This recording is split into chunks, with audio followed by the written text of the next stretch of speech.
Chapter 4 The Somme, July 1st, 1916. The Battlefield. Lethargically, one feels like adding, for the Somme is a slow-moving river, winding its weed-choked way through a peat-bottom valley below beech woods and bare chalk downland.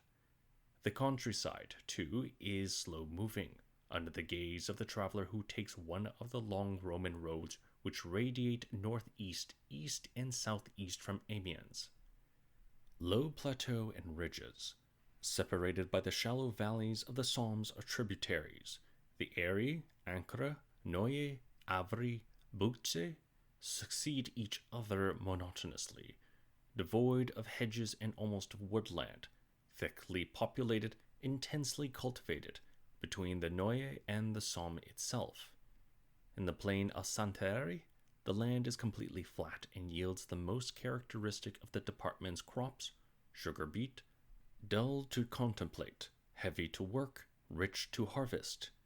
In September, the roads of the Santerre are slippery with mud, when the clay-smeared beet are hauled to the little refineries, whose tall single chimneys mark the villages of the plain. In October, the refinery owners summon their neighbors to shoot partridge and hare among the furrows, and sit down in the evening 100 strong to eat the bag. In November, enormous plows emerge from the machinery sheds to be dragged on cables between stationary traction engines across the mile-wide fields. The pace of life on the Somme is as slow as its rivers, as regular as its natural features. But as plowing proceeds, little dumps of foreign objects appear along the verges of the roads. Rusty, misshapen, dirt-encrusted, these cones and globes reveal themselves, at a closer look, to be the fruit not of agriculture, but of war. Trench mortar bombs, howitzer shells, aerial torpedoes, 8-inch 75s, 77s, 18-pounders, 210 millimeters, Jacker Johnsons, coal boxes, whiz-bangs. Veterans identify them in the language of 60 years ago with unhesitant certitude, though they approach the dumps with respectful caution. At the end of the plowing season, bomb disposal officers of the French army arrive to remove the relics to a spot where they can be safely detonated. Occasionally an officer is killed, even after 60 years. The fuses of these duds and blinds remain activated, the charges they contain explosive. Bomb disposal officers are killed also in Belgium, along the banks of the Yser and on the low crescent of heights which ring Ypres to the east, and on French soil south of the Somme. In the vineyards of Champagne and in the wheatlands of Lorraine. But the dumps which accumulate on the Somme differ in two respects from those with which bomb disposal officers have to deal elsewhere. First, the heaps are bigger. The Somme was not the most heavily shelled of the Western Front battlefields. In terms of shells per square yard, that cachet belongs to Verdun. In duration of shelling, it belongs to the heights of the Aisne and the Chemin des Dames. In remorselessness, it belongs to the Ypres salient. But for a variety of reasons, dud shells do not resurface in anything like the same numbers on other battlefields as they do on the Somme. Around Verdun and in the Argonne, another heavily shelled sector, little of the ground is worked, as on the slopes of the Vosges. It was covered with forest before the war and has been replanted since.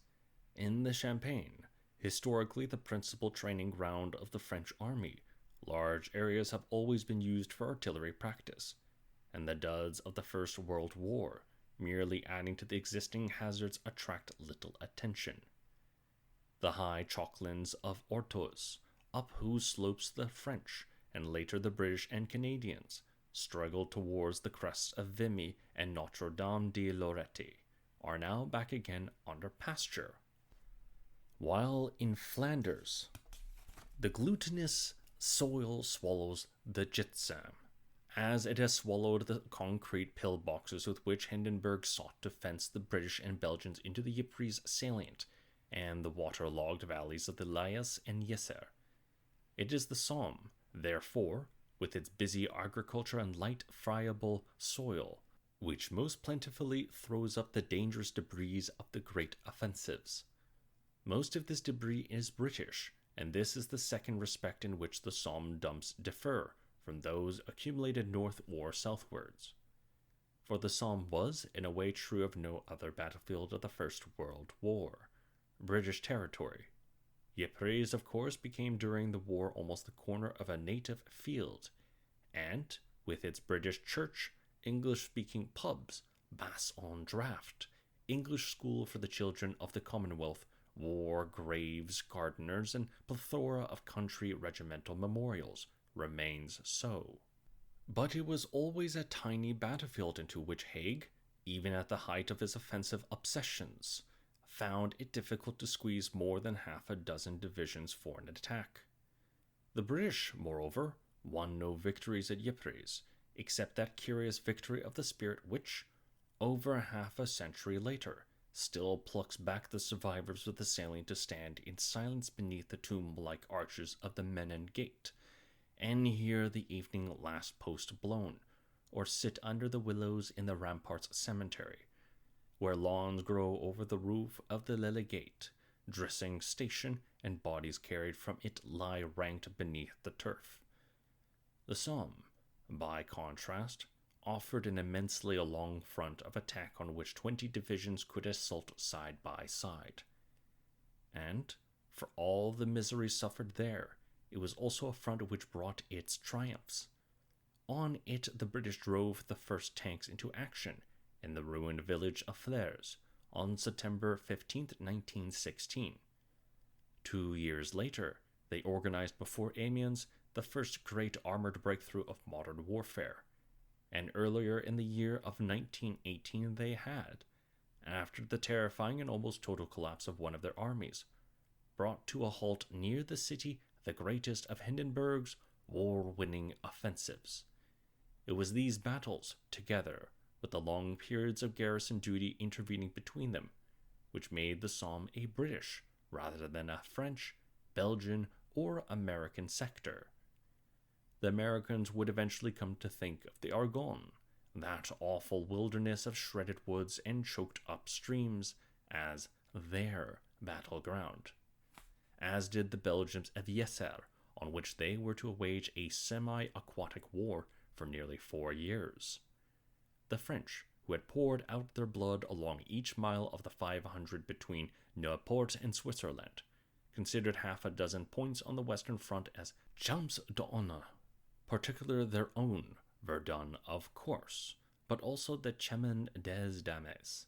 It was for the vistas of the Azan it offered that Louis XV had built for his daughters the road which gave the ridge its name. Tahor and the Main de Massagues in Champagne, Les Apargues in the Saint Mihiel salient, later also the scene of an American offensive, and Saint-Amare, Aux Mines, and the Hautmann-Swiffer-Kopf in the High Vosges, over which chasseurs alpines and Jaegers squandered their special mountain warfare skills during 1915. Mortholm, Côte 304, Neuville, Saint-Vaast, Somme-Puy, Malmaison, Moulin de la Fox. It was the struggles for such unregarded corners of the homeland as these which made them French in a way they had not been before. In the same way, it was the battles of 1916 and 1918, Bazentin, Pozieres, Morval, Thepval, Transloy, Villers-Bretonneux, which made the Somme British, but none more so than the first battle, the Battle of Albert, and its first day, July 1st, 1916. The Somme in 1916 was new territory for much of the British Army. In mid-1915, a small sector north of the river had been taken over by the embryo Third Army as part of the Allies' agreed policy of reducing the length of front held by the French. But the bulk of the British Expeditionary Force had remained in Flanders. As its size increased, it had extended its front southwards, but only far enough to cross the wet levels of the River Lys into the dreary coalfields east of Lille, where during 1915 it fought a series of minor, murderous trench-to-trench battles: Neuve-Chapelle, Aubers Ridge, Festubert, Givenchy, and mounted one major, miscarried offensive at Loos. All had been characterized by the extreme ferocity of the fighting and the miserable physical conditions which the terrain imposed. Between Ypres and Armentières, water is found everywhere close beneath the surface, and much of the line had to be constructed of sandbag barricades instead of trenches. Almost everywhere, too, the Germans occupied what commanding heights there were, near Ypres, the Passchendaele and Messines Ridge, in the coalfields, most of the slag heaps, and, until they were destroyed, the pit head towers. Compelled to struggle for possession of the higher, drier ground, the British had driven their lines in many places almost to within conversational distances of the Germans. At Spanbroek-Molen, south of Ypres, the trenches were separated by a single fence of international wire, which each garrison mended from opposite sides under cover of darkness.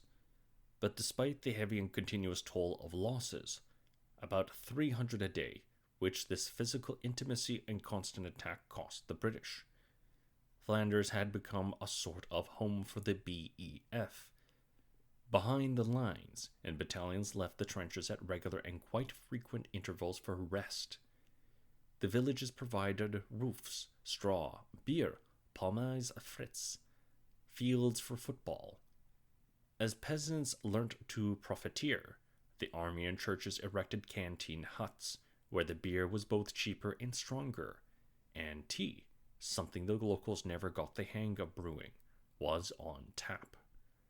Farther back in the little Flemish market towns, Popperengi, Pop, Balelo, Bethune, cafes, and restaurants thrived, collecting clienteles of young officers who would ride over in groups to celebrate a spell out of the line on comfortable chairs at well-laid tables. Other little calling places had begun to make a name. Clubs where concert parties, over from England or got up by divisions, performed, spiritual ports of call, like the famous Talbot House, Talk H, and the War's Phonetics. And Popperenge, where all visitors shed their rank, profane addresses which officers entered furtively or not at all. The geography of West Flanders, Nord and Pas de Calais, had thus, by the end of 1915, become extremely familiar to the BEF. Its network of roads, turnings, crossings, already much engineered and improved, was imprinted on the Army's mental map, and its place names had been Tommified over a large area. Not only those of the larger spots whose soldier equivalents were well known at home: Armentières, Wipers, Ypres, Vlam, Vlamertinge, Iatapes, Etaples, but of many quite tiny features of purely local tactical importance. The Tommies' names for a few of them had a wide currency: Plug Street, Plogstert, Wood, and White Sheet, Watschat.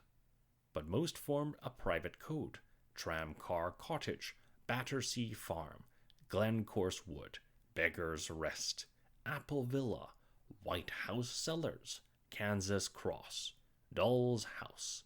The origin of most of the names, bestowed during the BEF's moment of epic in October and November 1914, had already been forgotten by the following summer. By the end of 1917, the places which they signified would themselves have been obliterated. But the names would still pass from mouth to mouth as new battalions relieved old among the slag heaps, along the stream bottoms, in the vanished woods. The Somme, therefore, was country to be mistrusted by the divisions which came south to it in March 1916. These short sectors, which had been held since the previous summer by the Third Army, looked familiar to the new Fourth. The trenches were properly house-kept, and laid out as per regulation, with verses, those regular kinks in the line which prevented an attacker gaining possession of one stretch from shooting down its whole length, and a support and a reserve line at the proper distance. The one 200 yards back, the other 400 back again, connected to the front by communication trenches.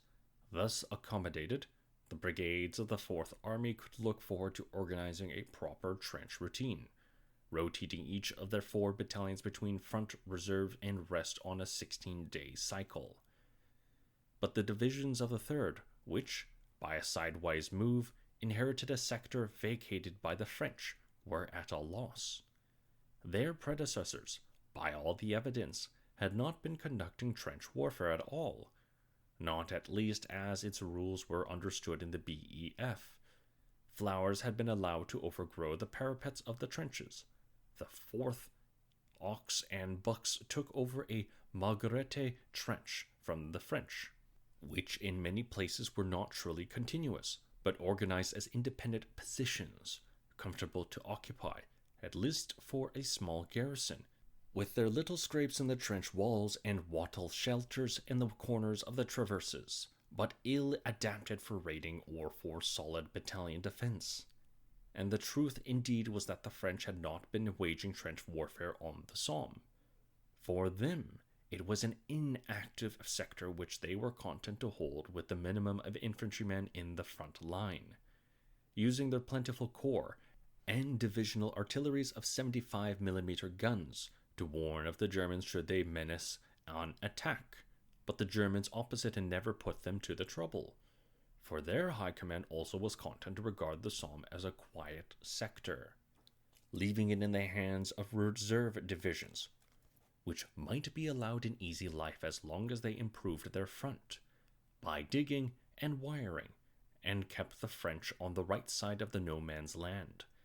Some of the German divisions on the Somme had, in consequence, been there since September 1914 with the loss of scarcely a man, except among the contingents which they were occasionally obliged to detach when the Allies attacked in Flanders or Champagne. The plan. All this was about to be changed. Since December 1915, the French and British had been planning a great offensive on the Western Front, and the sector they had chosen for it was that athwart the Somme. This was not to be the first offensive seen in the West. Indeed, the S-like trace of the Western Front was itself the product of a series of offensives in 1914. The earliest, mounted by the French into Lorraine, had fixed the lower loop of the S along the line of the Vosges and the river Meurthe. The second, mounted by the Germans in conformity with the dead Maestro Schlieffen's plan, and hinging on Verdun, had planted the center of the S on the Aisne, though it had hovered for a week on the Marne. The third, a running battle between French and Germans, known as the Race to the Sea, and fought up the rungs of the parallel main railway lines of northeastern France, across the departments of the Oise, Somme, Pas-de-Calais, and Nord, had ultimately planted the upper loop of the S on the river Yser. There, in October and November, and the only gap of open front remaining in the west, the French, British, Belgians, and Germans had worried the last grasp of life out of their hopes of quick victory. Henceforth, if they were to seek a decision, it would be found on the far side of the trench line. But much of the terrain which the trench line crossed was unsuitable for decisive operations. North of Ypres, both sides were prisoners of the floods. South of Verdun, the proximity of rivers, forests, or mountains threatened a rapid check to any advance. Even if it could be initiated between the Oise and the Aisne, in the dead center, steep river valleys likewise offered a little prospect of breakthrough, and there were a number of other unpromising stretches: the valley of the Lys, south of Ypres, and the forest of the Argonne, west of Verdun. The narrowness of suitable attacking front left after these sectors had been subtracted from the whole mattered little to the Germans, for they, once fully persuaded of the failure of the war-winning Schlieffen plan, were content to stand on the defensive in the west, while they won victories over the Russians. But it mattered a great deal to the French, whose national honor was in pawn to the Germans, together with much of their national wealth, and to the British, who, as the numbers in their armies grew, needed a battlefield on which to make their strength and their commitment to the common cause felt. By any sensible strategic reckoning, there were only 3 sectors where the lie of the land and the direction of the railways so ran as to favor an Allied attack: the Somme, Artois, and the Champagne. During 1915, it was upon the last 2 that they concentrated their forces. Both offered high, dry, chalky going, and a hinterland across which an advance might be carried at speed, if the trench line could be broken. But it was less the nature of the terrain than their relationship to each other which recommended these battlefields to French high command. Grasping still after the decisive battle of which he had been cheated in 1914, Joffre insisted on seeing the Western Front as a theater of operations, rather than the fortified positions which it truly was, and its central section therefore as major salient, in that the front between Verdun and Ypres ran in a rough semicircle, forming the upper loop of the whole S. A salient it was, with its northern route in Artois, and its southern in Champagne. It was an illusion, however, soon to be demonstrated as such, that an attack on the major salient was the right strategy, or that the conventional method of dealing with a salient, by simultaneous attacks at the routes, would work in its circumstances of 1915. There were many reasons why not. Some were to be glimpsed in the French spring offensive of 1915, known as the Second Battle of Artois, which failed to capture Vimy Ridge. More were to be revealed, and more fully in the September battle, a truly joint offensive between the French, attacking in Champagne, and a pair of British and French armies, which attacked side by side in Artois. The French again failed to carry the Vimy position. The British had just got possession of the village of Loos, having hoped to create the conditions for a cavalry breakthrough. While the major French offensive in Champagne, the last in which they assaulted behind colors and bands, dissipated itself in blood and misery on the slopes of Tahur and the Main de Mazages. Allied strategy for 1916 required, therefore, a new offensive plan. Joffre decided, moreover, that it needed a new front. This was due in part to his growing recognition that a front which had been attacked was so thickened up in the process, cauterized and crisscrossed with a scar tissue of new and old trenches, that a renewal of the assault on the same spot carried a diminishing prospect of success, but in greater part to his desire to involve the British in a major offensive effort in 1916. In suspecting their disinclination to be involved, he did them an injustice in supposing that their choice of location for an offensive might not serve his grand strategy. He was on to something.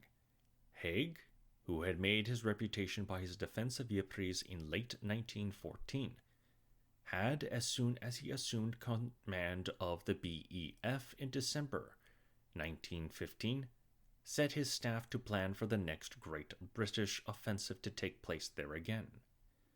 In selecting the Somme front, which was where the French and British sectors touched, as the focus of Allied efforts for 1916, Joffre was at least to ensure that those efforts would be jointly directed towards the defeat of the German army on French soil and under his hand, even if the method by which it would be defeated was, as he was coming privately to accept, that of usury, attrition, rather than the breakthrough in which the British still hoped and believed. Attrition is a game at which two can play. Both the British and French had too long and easily taken for granted that the German position on the Western Front was a defensive one. It was almost as great a psychological as physical shock. Therefore, when in mid-February 1916 the Germans opened a major and quite unexpected offensive at Verdun, the lower hinge of the Western Front, from the outset, the French rightly grasped that its object was to impose upon them the necessity either of making a humiliating withdrawal or of bearing a prolonged butchery. The French settled for butchery, but from the date of the offensive's outbreak, their discussions with the British lost their academic, almost reflective pace, and took an urgency which became more and more desperate as the numbers of French lives lost at Verdun grew. Death or wounds had taken 90,000 Frenchmen by the end of March. Only 6 weeks after the offensive had begun, in May, when Joffre came to visit Haig in his headquarters, it was calculated that losses would have risen to 200,000 by the end of that month. Haig conceded the need to fix an early date of the opening of the Somme offensive. He indicated the period from July 1st to August 15. At the mention of the later date, Joffre, extremely agitated, burst out that the French army would cease to exist if nothing had been done by that date. On the spot, the two generals settled for July 1st. The British would attack with a dozen divisions north of the river, the French with 20 to the south. The preparations.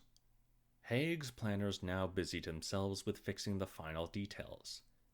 Throughout the earlier part of the year, they had been creating behind the Somme front the infrastructure of roads, railway spurs, camps, hospitals, water pumping stations, supply dumps, and transport parks without which a deliberate offensive could not be mounted in an industrial age. The most important end product of this labor was the accumulation of artillery ammunition, of which 2,960,000 rounds had been dumped forward. By way of comparison, Napoleon probably had about 20,000 rounds with his guns at Waterloo. Consequently, the most important element of the attack plan was the artillery program. It was divided into two. The first installment was to be a week-long bombardment of the German line, concentrating on the trenches occupied by the garrison, but also reaching back to interdict, deny the use of the approach routes to those trenches, where those routes could be reached. The second installment was to be the barrage. This word, the meaning of which has since been smothered in English by the weight of historical allusion attaching to it, was new to the British in 1916. Borrowed from the French, who use it to signify both a turnpike barrier and a dam, whence it has been taken into English by another route. It literally has the force of meaning, preventing movement, and such was the desired function of the tir de barrage. Barrage fire was a curtain of exploding shells which preceded the advance of the infantry, preventing the enemy infantry from moving from their positions of shelter to their positions of defense until it was too late to oppose the attacker's advance. In strict artillery theory, the barrage, by carefully timed lifts, could take the body of infantry it was protecting clean through an enemy position without their suffering a single loss from enemy infantry fire. The only theoretical limit on the protection the barrage could offer was imposed by the range of the guns firing it, which meant that beyond about 6,000 yards from the gun line, say 5,000 from the front trench, the infantry could not count on the artillery's fire reaching ground they wished to traverse. In practice, effective ranges were regarded as rather shorter, effective having changed its meaning since Waterloo. There, as we saw, it meant making an effect on the enemy, something shot would not do at long range because it quickly lost its killing velocity and accuracy. By 1916, when better technology had improved velocity and accuracy tenfold, and the bursting charge had made shells lethal even at extreme range. Effective fire really meant observable fire, fire which fell within sight of an observation officer who could communicate with his battery and correct its gun's deflection and elevation. He was expected to keep close behind the attacking infantry. He was also expected to be able to keep his telephone cable to his battery intact, a much more doubtful expectation, and the limit on the effectiveness of fire, therefore, was that imposed by his ability accurately to spot the fall of shot. If we estimate his effective range of vision at 1,000 yards, and his distance from the leading infantry also at 1,000, we arrive at an effective range for the barrage of about 4,000 yards from the front trench. This was almost exactly the maximum distance set for the advance of each of the infantry formations on July 1st, which is not surprising, for objectives were arrived at by exactly these mathematics. On some divisional fronts, final objectives were closer to the British front line if the German front position was closer. On less than half the front, however, did objectives fall on the German second position, the sighting of which the Germans had, of course, determined by the same calculations of artillery ranges, which underlaid the planning of the British attack. The British infantry were, therefore, being asked to commit themselves to an offensive of which the outcome, even if completely successful, would leave the Germans still largely in possession of a second and completely independent system of fortification untouched by the attack. Its capture would require the hauling forward of all the impedimenta of bombardment and the repetition of the opening assault on another day, at another hour. That they were not daunted by this prospect is explained in part by the briefing that the staff had given to the regimental officers, and the officers to their men, that the real work of destruction, both of the enemy's defenses and men, would have been done by the artillery before 0 hour, that the enemy's wire would have been scythed flat, his batteries battered into silence, and his trench garrisons entombed in their dugouts.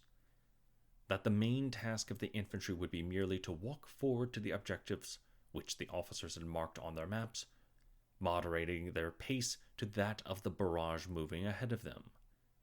Finally, that once arrived there, they had only to install themselves in the German reserve trenches to be in perfect safety.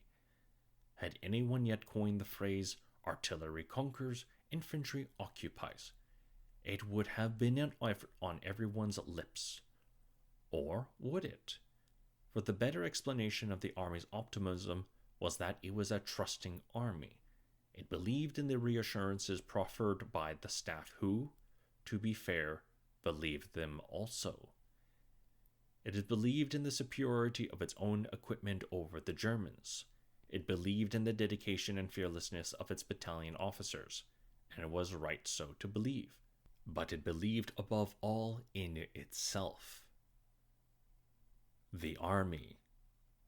The British Expeditionary Force of 1916 was one of the most remarkable and admirable military formations ever to have taken to the field. And the Fourth and Third Armies, which were to attack the Somme, provided a perfect cross-section of the sort of units which composed it. 4 of the 13 attacking divisions were regular, were wholly or largely formed, that is, of long-service volunteer soldiers. The 4th Division demonstrated what type of formation this was. All its 12 battalions of fighting infantry were Old Sweat units, 2 Irish, 1 Scottish, 5 Midland or North Country, 2 West Country, 1 East Anglian, 1 London, and, despite continuous action since the Battle of Mons in August 1914, many of their experienced pre-war officers and NCOs still survived. The 7th and 8th Divisions were less completely regular, containing as each did a war-raised Kitchener Brigade, 3 brigades of 4 battalions made a division, but were distinctively regular in spirit. This was true, too, of the 29th Division, which contained 2 war-raised units, the so-called Public Schools Battalion and the Newfoundland Regiment, but was composed otherwise of the toughest old sweat battalions, those which had been overseas on Imperial garrison duty in August 1914. 3 of the Kitchener divisions also contained regular battalions, the 21st, 30th, and 32nd, having 1 in each of its brigades, the rest of their infantry. Like all that in the 18th, 31st, 34th, and 36th divisions, was Kitchener, or New Army, what made these the battalions. 97 out of the 143 destined for the attack, so worthy of note. First, that they were formed of volunteers. The regular battalions were also raised by voluntary enlistment, but the impulsion which drove a pre-war civilian to join up for 7 and 5, 7 years with the colors, 5 on the reserve, was most often that of simple poverty. "I would rather bury you than see you in a red coat," were the words his mother wrote to William Robertson, a ranker who became a field marshal, on hearing of his enlistment, and they tell us all we need to know about what a respectable Victorian working-class family felt at a son joining the army. Almost any other sort of employment was thought preferable, for soldiering meant exile, low company, drunkenness, or its danger, the surrender of all chance of marriage, the removal, in short, of every gentle or improving influence upon which the Victorian poor had been taught to set such store. It is against this background that we must review the extraordinary enthusiasm to enlist which seized the male population of the British Isles in the autumn of 1914 and provided the army, in a little under 6 months, with nearly 2 million volunteer soldiers. Amazing the first 100,000, for administrative convenience, the volunteers were called for in batches of that number. Many who joined up were without work, there being, for example, a serious slump in the building trade in the summer of 1914. Some might, therefore, have been eventually impelled into the army, while others perhaps used the pretext of a national emergency to camouflage a personal one, and to justify the breaking of a taboo. But from the outset, many surrendered well-paid, steady employment to join up, coming forward in such numbers that they overwhelmed the capacity of the army to clothe, arm, and train them. Kitchener, hastily appointed Secretary of State for War, had originally called for a single increment of 100,000 men to the strength of the regular army. He was, by the spring of 1915, to find himself with 6 of these 100,000s, from which he formed 5 new armies, each of 6 divisions. The 2 original 100,000s provided 2 series of 6 symmetrical divisions, reflecting and to a large extent corresponding with the regional division of the country. 9th and 15th were called Scottish, 10th and 16th Irish, 11th and 17th Northern, 12th and 18th Eastern, 13th and 19th Western, and 14th and 20th Light. Formed from Londoners and other Southerners into battalions of the rifle and light infantry regiments. But the sheer weight of the recruiting flood soon washed away the very flimsy framework of organization within which the War Office tried to contain it. The facts of demography, too, worked against their scheme, for the population of the British Isles did not neatly divide into 6. The great reserves of manpower were in the northern and midland cities and in London, and it was this pattern which began to tell in the 3rd, 4th, and subsequent 100,000s. The men who had come forward in these waves chose their own titles for their units, in some cases their own officers, in almost every case their own comrades. These were the men who formed the PALS battalion. Perhaps no story of the First World War is as poignant as that of the Pals. It is a story of spontaneous and genuinely popular mass movement, which has no counterpart in the modern, English-speaking world and perhaps could have none outside its own time and place.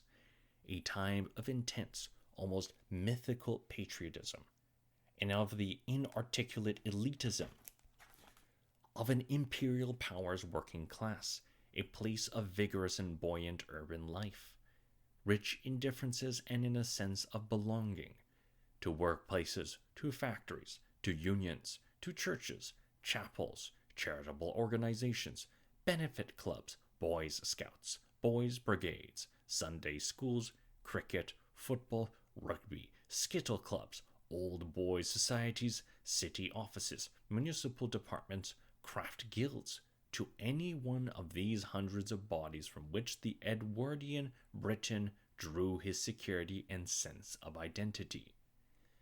This network of associations offered an emotional leverage on British male responses, which the committees of raisers, middle-aged and self-appointed in the first flush of enthusiasm for the war, were quick to manipulate, without perhaps realizing its power. First among these men was the Earl of Derby, who, in his role as caudillo of the commercial Northeast, called in late August 1914 on the young men of Liverpool's business offices to raise a battalion for the new army, promising that he had Kitchener's guarantee that those who joined together should serve together. The numbers for the battalion were found at the first recruiting rally, and the overflow provided two others.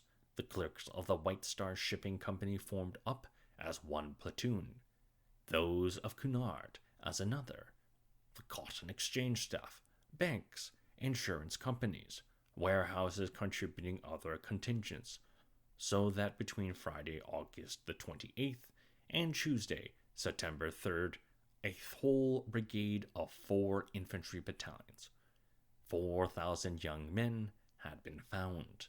They called themselves the 1st, 2nd, 3rd, and 4th City of Liverpool battalions. Later, the War Office would allot them the more official title of 17th, 18th, 19th, and 20th Battalions. King's Liverpool Regiment, thus accommodating them within the conventional regimental structure of the peacetime army, and designate them the 89th Brigade of the 30th Division, but they would continue to think of themselves as the Liverpool Pals. And the Pals idea at once caught hold of the imagination of communities much smaller, less self-confident, less commercially dominant than Liverpool. Accrington, the little East Lancashire cotton town, and Grimsby, the North Sea fishing port, shortly produced their pals, Llandudno and Blonau Festiniog, the Welsh holiday resorts another, the London slum boroughs of Shoreditch, Islington, West Ham, and Bermondsey theirs. Artillery brigades were raised in Camberwell, Wearside, Burnley, Lee Green, Latham St. Anne's, Royal Engineer Field Companies in Tottenham, Cambridge, Barnsley, Ripon, and units arose with subtitles like North East Railway, First Football, Church Lads, First Public Works, Empire, Arts and Crafts, Forest of Dean Pioneers, Bankers, British Empire League, Miners, who numbered 1 to 2 million in 1914, about 6% of the employed population, and whose places of work were concentrated almost exclusively in the West Midlands. South Wales, the North East, and the Scottish Lowlands provided a disproportionately large number of the recruits and of the units they would eventually form. So many were physically stunted that at first they failed the army's height requirement, but being otherwise robust were later formed into special Bantam units, for which the height requirement was reduced to between 5 and 5'3". The spectacle of these uniformed midgets in training touched the lowest strain of sentimentality in Hun-hating journalists. while many of the recruits, sharing nothing with the miners but their lack of stature, turned out poor fighting material and their units with them. But these were the exception in physique, in subordination, in motivation, and readiness for self-sacrifice. The soldiers of the Kitchener armies, citizen soldiers as the propaganda of the period, for once getting its categories right, called them, were unsurpassed and were matched in quality only by the magnificent volunteer contingents provided by the White Dominions, and by the ersatz corps of German university and high school students who had paid the price of going untrained to war in the Kindermord at Ypres in October and November 1914. Kindermord for Massacre of the Innocents. The Kindermord had the Kitchener soldiers grasped its import, offered them an awful warning. For the ersatz corps, which outnumbered the tiny BEF of 1914, had been beaten by the superior military technique of war-hardened soldiers. The Kitchener battalion had on formation, and for many months afterward, no knowledge of military technique whatsoever. Indeed, battalions, which implies an irreducible minimum of military organization, is a misnomer. Some battalions entered into military existence when a train load of 1,000 volunteers was tipped out onto a rural railway platform in front of a single officer, who had been designated to command it. Few of these battalions, beyond those of the first 200,000, were allotted more than 3 officers and 3 regular NCOs, and those were often second-raters, retired Indian cavalrymen, militia colonels, disabled pensioners. Occasionally the choice was more promising, though choice of course was sharply limited by the need to keep every fit and able officer in France. And the more intelligent of these instant commanding officers would send the men off in small groups for a few minutes to elect their own junior leaders, or would call for those with some experience of supervising others to accept probationary rank.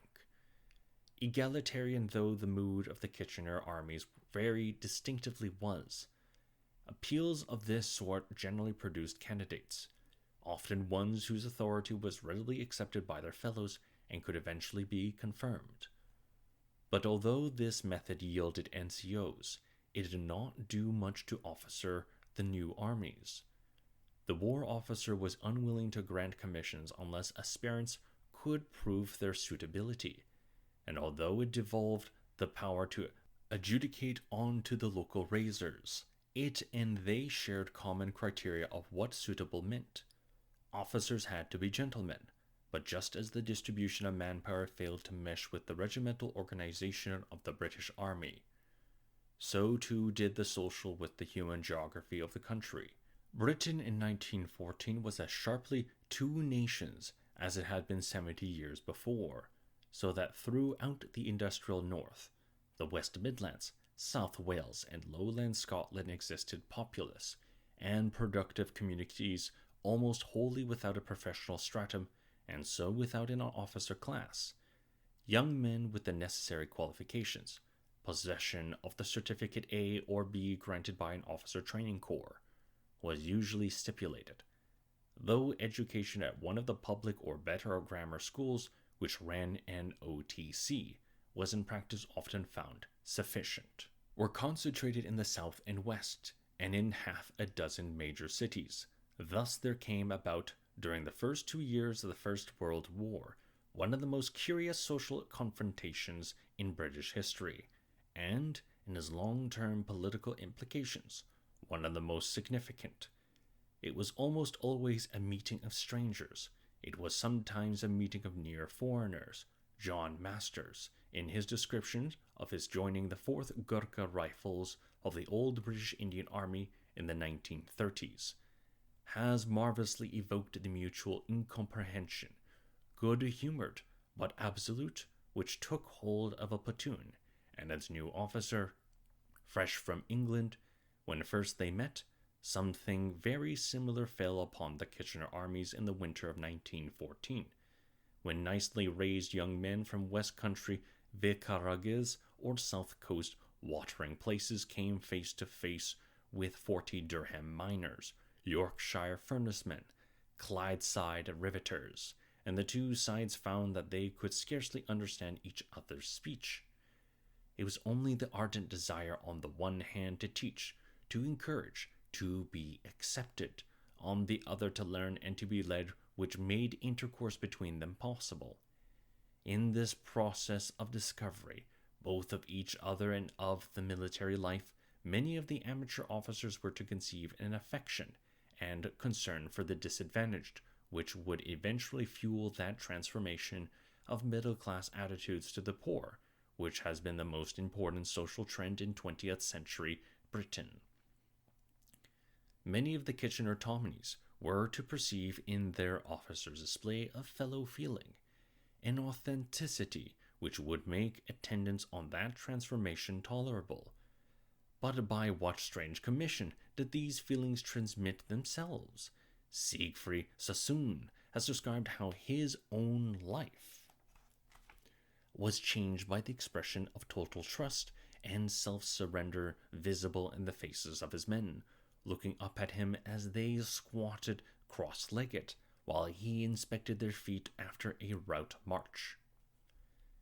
Inspecting sore feet was one of those rituals of the regular army into which the Kitchener officers were earliest initiated, partly because its doughty dissimilarity from anything they had known in civilian life convinced their seniors that it was the right thing to make the subalterns do, as indeed it was in those days of unmechanical warfare, when tactical mobility depended upon marching endurance and untended blisters could cripple a whole battalion, and partly because route marching was, in the first months of their existence, almost the sole form of training of which the Kitchener divisions could get their fill.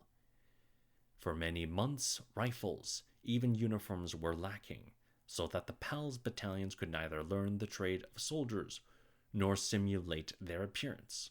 Only by endless drilling and marching in formation were there thousands of unblooded volunteers, still clad in civilian tweed, or a little later in postman's serge, of which 1915 yielded a strange surplus, able to remind roadside spectators at times, even themselves, that they were votaries of the great sacrifice. Many divisions received sufficient rifles to issue one to every man only within weeks of going to France in the autumn of 1915. And the equipment of the artillery, whose management was a great deal more complicated, were even slower to arrive. At least 3 divisions which were to attack on July 1st, 1916, came to the Western Front in a state of training which must be described as quite deficient. The 30th, 32nd, and 34th Divisions, all belonging to the 4th 100,000, K4 in the jargon of the period, had been raised only December 1914, been allocated the meagerest cadre of experienced officers and NCOs, had received their proper complement of weapons as late as the autumn of 1915, and yet were all shipped overseas between November 1915 and January 1916. The promise of tragedy which loomed about these bands of uniformed innocents was further heightened by reason of their narrowly territorial recruitment, which had been a consolation for the pangs of parting from home, that they were all pals or chums, together from the same close network of little city terraces or steep-stacked rows of miners' cottages, threatened home with a catastrophe of heartbreak the closer they neared a real encounter with the enemy. Grave enough in the case of the 30th, with its 3 Liverpool or Manchester brigades, the threat bore even more heavily on the 34th, containing not only the so-called Tyneside Irish and Tyneside Scottish brigades, 8,000 young men all domiciled in or around Newcastle on Tyne, but also a pioneer battalion, the 18th Northumberland Fusiliers, raised by the Newcastle and Gateshead Chamber of Commerce from the shop assistants of the city. The notion of a regiment of Kipsies and Mr. Pollies fine-tunes the poignancy of the palace idea. From this, it might be thought that the composition of a division not yet mentioned, the 36th, was potentially tragic. It was the most close-knit of all the Kitchener formations, its infantry having been raised wholly in Ulster. Ulster was the divisional subtitle.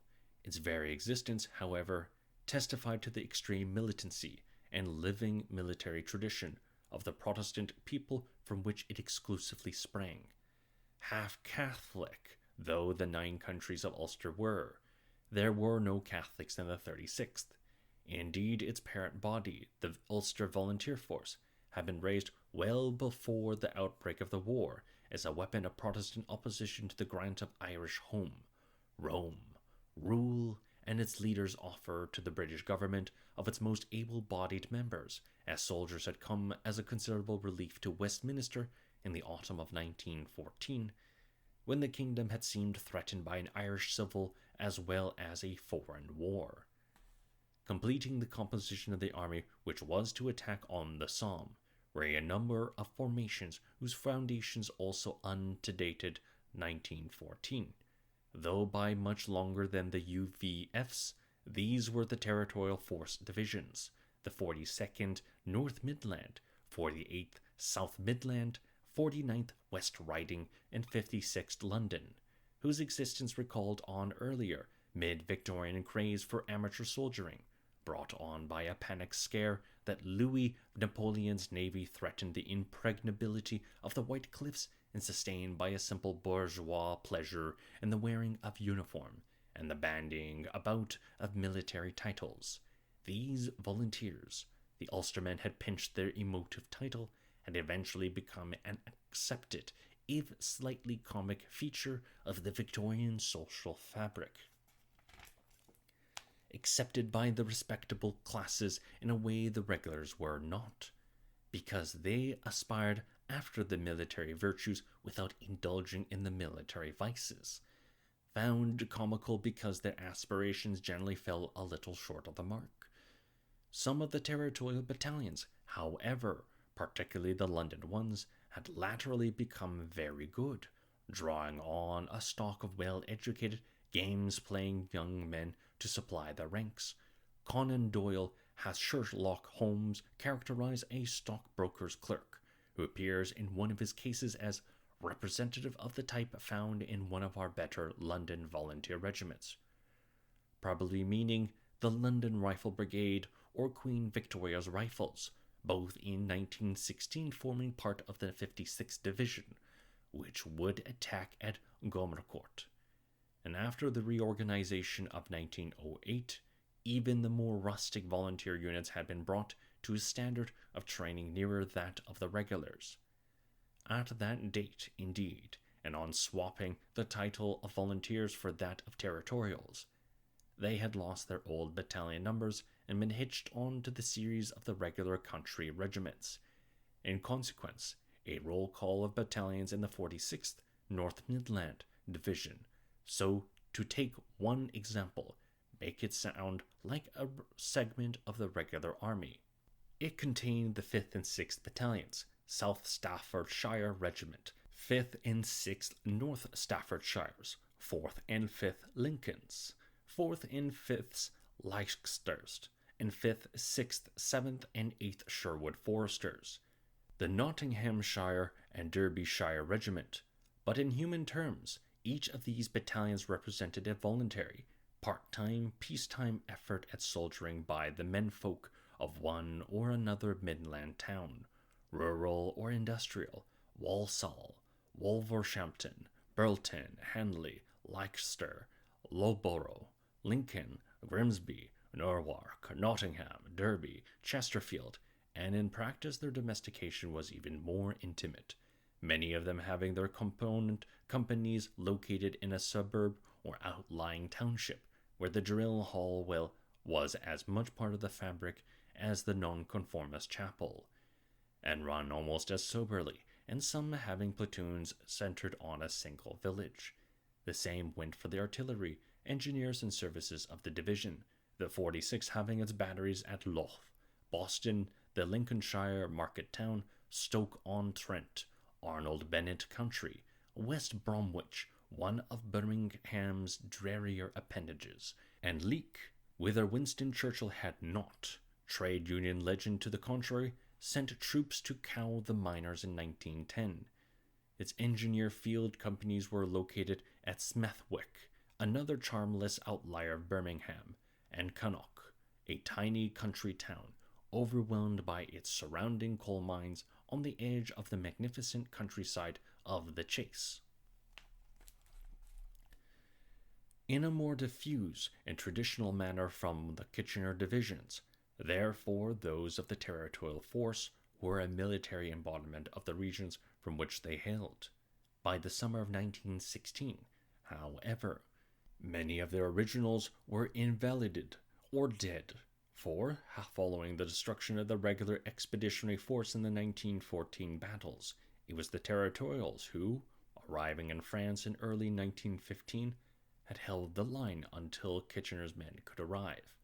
By the spring of 1916, a regular battalion like the 2nd Royal Welsh Fusiliers, that extraordinary battalion of poets, wartime home both of Siegfried Sassoon and Robert Graves, still had left about 250 of the men who had accompanied it to France 18 months before, demonstrating a drain of about 10 soldiers a week. Sometimes more, of course, sometimes less. The Territorials, though out less long, had suffered a similar total loss, for they had started with weaker battalions and had had to detach men as cadres to their second line, on which new battalions were formed, and almost no battalion among those earmarked to attack on July 1st, therefore, had more than a quarter of the men, of whatever rank, memories of peacetime soldiering. Some of the regulars, by pulling in the reservists and special reservists, could still field an almost complete turnout of long-service men, but among the remainder there was only a very little to choose, in terms of collective military experience, between the first and last joined. The tactics.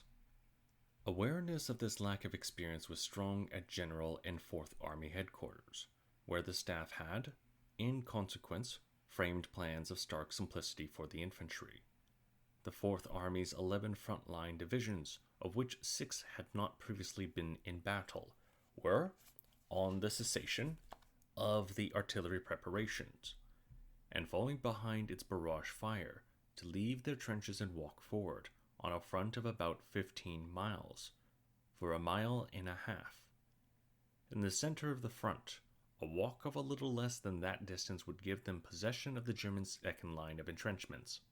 On the northern sector, the walk to the German second position was a good 2 miles. On the southern sector of the German second position was judged to be too far back for it to be taken in a single day, and the objectives were accordingly set somewhat closer. Next to the British on the southern sector, a French force, of which the insatiable demands of the Verdun battle progressively reduced the size until on July 1st its numbered 13 divisions, was to attack up both banks of the river Somme, behind a great weight of artillery. French small unit tactics, perfected painfully over 2 years of warfare, laid emphasis on the advance of small groups by rushes, one meanwhile supporting another by fire, the sort of tactics which were to become commonplace in the Second World War.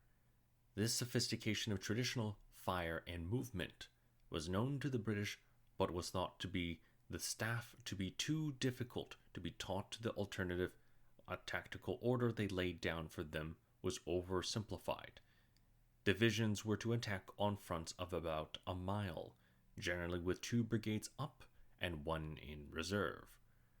What this meant in terms of soldiers on the ground was that 2 battalions, each of 1,000 men, forming the leading wave of the brigade, would leave their front trenches, using scaling ladders to climb the parapet, extend their soldiers on 4 lines, a company to each, the men 2 or 3 yards apart, the lines about 50 to 100 yards behind each other, and advance to the German wire. This they would expect to find flat, or at least widely gaped, and, passing through, they would then jump down into the German trenches, shoot, bomb, or bayonet any who opposed them, and take possession. Later, the reserve waves would pass through and advance to capture the German second position by similar methods.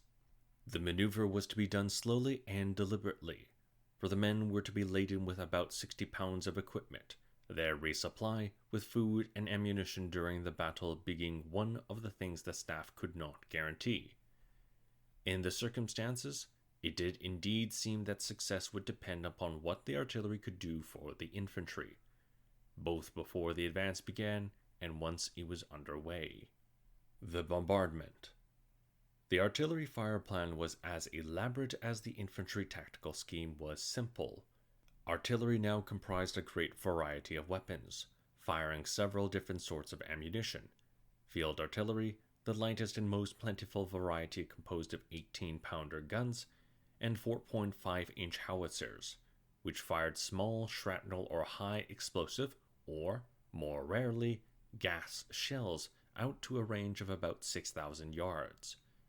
Medium artillery, 60-pounder and 4.7-inch or 6-inch guns which fired high explosive shells out to 10,000 yards, and a variety of heavy howitzers, 6-inch, 8-inch, 9.2-inch, 12-inch, and 15-inch caliber, which dropped 100 to 1,400 pound shells from a high angle at ranges between 5 and 11,000 yards. In addition, the infantry brigades controlled their own trench mortars, simply smooth-bore tubes which lobbed 2-inch, 3-inch, or 4-inch bombs in a very steep trajectory from one trench to another across no man's land. Range, weight of shell, and trajectory determined what the different tasks of these weapons should be. Trench mortars having the shortest range and firing a projectile without any penetrative power, were turned against nearby surface targets, the enemy's trenches, which they were intended to collapse, and his wire, which they were expected to help cut.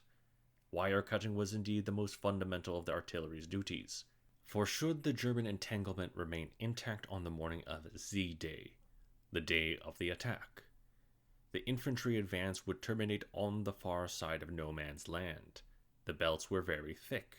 Accordingly, the 18-pounders, the divisional field artilleries, were also assigned almost exclusively to wire cutting, though their fire, with the shrapnel shell of the period and its slow-acting fuse, tended to waste itself in the ground under the entanglements, instead of bursting on graze against the wire. Some of the 18-pounders' fire was also allocated, however, to counter-battery, firing, that is, at the estimated positions of the enemy's guns, in the hope of knocking them out before the infantry had to advance through the barrage, which those could put down onto the British parapet and into no man's land. What little gas shell was available was to be chiefly reserved for last-minute counter-battery fire. The British artillerymen, understanding how difficult their German opposite numbers would find it to work guns while wearing gas masks.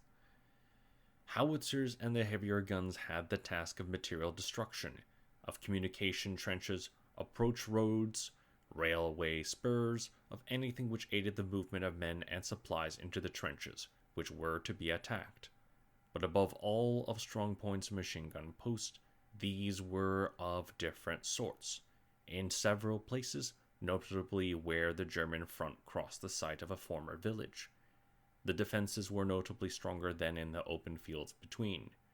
For although the Germans had excavated 30-foot deep dugouts at regular intervals all along their front, which were proof against a direct hit by any weight of shell, and had thus assured that their trench garrisons would be alive even at the end of prolonged British bombardment, these field positions could not be given without enormous extra labor. The complex illogicality presented to an attacker by the ruin of an inhabited area. In some spots, like the Leipzig salient between the devastated villages of Thebswal and Pozeris, sporadic local attack and counterattack had produced a maze of trenches as impenetrable as any ruin, and elsewhere, as at the Schwaben redoubt. The Germans had thought it worth devoting the necessary spadework to building an artificial fortress entrenchment. But the villages were the most important revetments of the German line, and the most important ingredient in the German scheme of defense for these strong points was the fire of machine guns. It was to the destruction of their emplacements, or the entombment of their crews and their positions of shelter, that the British heavy artillery was to devote its bombardment during the 6 days of preparation. The machine gun was to be described by Major General J.F.C. Fuller, one of the great enrages of military theory produced by the war, as concentrated essence of infantry, by which he meant his readers to grasp that the invention put into the hands of one man the firepower formerly wielded by 40. Given that a good rifleman could fire only 15 shots a minute, to a machine gunner's 600. The point is well made, but, as Fuller would no doubt have conceded if taxed, a machine gun team did not simply represent the equivalent of so many infantrymen compressed into a small compass. Infantrymen, however well trained and well armed, however resolute, however ready to kill, remain erratic agents of death. Unless centrally directed, they will choose, perhaps badly, their own targets, will open and seize fire individually, will be put off their aim by the enemy's return of fire, will be distracted by the wounding of those near them, will yield to fear or excitement, will fire high, low, or wide. It was to overcome influences and tendencies of this sort, as well as to avert the danger of accident in closely packed ranks, that 17th and 18th century armies had put such effort to perfecting volley fire by square, line, and column. The result was to make an early 19th century Waterloo infantry regiment arguably more dangerous to approach than a late 19th century Boer War I. For though the latter had better weapons than the former, and ones which fire to a much greater range, these technical advantages were, if not cancelled out, certainly much offset by the dispersion of the soldiers which the very improvement of firearms itself enjoyed, dispersion meaning lack of control, which in its turn results in poor musketry. Hence the wonder with which the machine gun was viewed when Maxim first made it a practicable weapon of war. For it appeared to have put back into the hands of the regimental commander the means to inflict multiple and simultaneous wounding by the giving of a single word of command. But the appearance of the machine gun was, of course, very much more than a reversion to a former order of things. For the most important thing about a machine gun is that it is a machine, and one of quite an advanced type, similar in some respects to a high-precision lathe, in others to an automatic press. Like a lathe, it requires to be set up, so that it will operate within desired and predetermined limits. This was done on the Maxim gun, common to all armies of 1914 to 18, by adjusting the angle of the barrel relative to its fixed firing platform and tightening or loosening its traversing screw. Then, like an automatic press, it would, when actuated by a simple trigger, begin and continue to perform its function with the minimum of human attention, supplying its own power and only requiring a steady supply of raw material and a little routine maintenance to operate efficiently throughout a working shift. The machine gunner is best thought of, in short, as a sort of machine minder, whose principal task was to feed ammunition belts into the breech, something which could be done while the gun was in full operation, top up the fluid in the cooling jacket, and traverse the gun from left to right and back again, within the limits set by its firing platform. Traversing was achieved by a technique known in the British Army as the 2-inch tap. By constant practice, the machine gunner learned to hit the side of the breech with the palm of his hand just hard enough to move the muzzle exactly 2 inches against the resistance of the traversing screw. A succession of 2-inch taps, first on one side of the breech until the stop was reached, then on the other, would keep in the air a stream of bullets so dense that no one could walk upright across the front of the machine gunner's position without being hit, given, of course, that the gunner had set his machine to fire low, and that the ground was devoid of cover. The appearance of the machine gun, therefore, had not so much disciplined the act of killing, which was what a 17th century drill had done, as mechanized or industrialized it.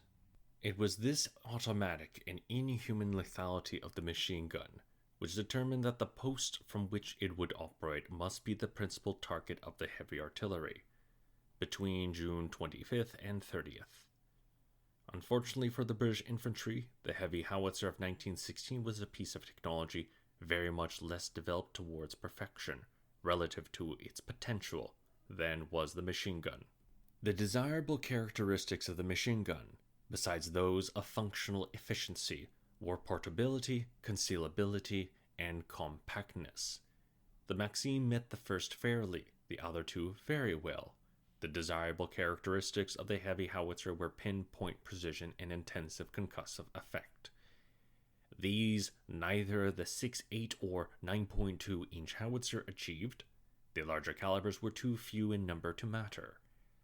Their shells had an aiming error of at least 25 yards, and an explosive power insufficient to collapse the very deep dugouts.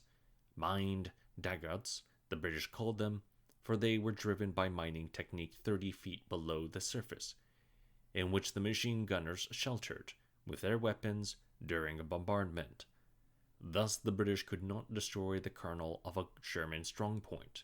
The best they could hope to do was to trap the crews below ground by choking the entrance shaft with spoil from the collapsed trench, but to hit the shaft, unless by luck, required either an altogether more revealing sort of air photograph than the Royal Flying Corps cameras could supply, or else constant, life-wasting raiding across no man's land to locate precisely where the dugout entrances lay. If we look, then, at the preliminaries to the attack of July 1st as a struggle between competing technologies, between the manifest power of the British artillery and the latent power of the British waged on unequal terms, and terms which they failed to reverse, despite achieving the appearance of terrible devastation. The bombardment opened on June 24th. It was intended to last 5 days, but a postponement of Z-Day extended it to 7. Over the period, about 1.5 million shells from the stocks which had been dumped were fired. 138,000 on June 24th, 375,000 on June 30th, much the greater number, about 1 million, were 18-pounder shrapnel shells. The 6-inch howitzers fired about 80,000, the 8 and 9.2-inch about 50,000 each. These are impressive totals. To achieve them, the artillery crews had to labor, humping shells or heaving to realign their ponderous weapons. The 8-inch howitzer weighed 13 tons, hour after hour throughout the day and for long periods of the night. At the receiving end, the noise, shockwaves, and destructive effect were extremely unpleasant.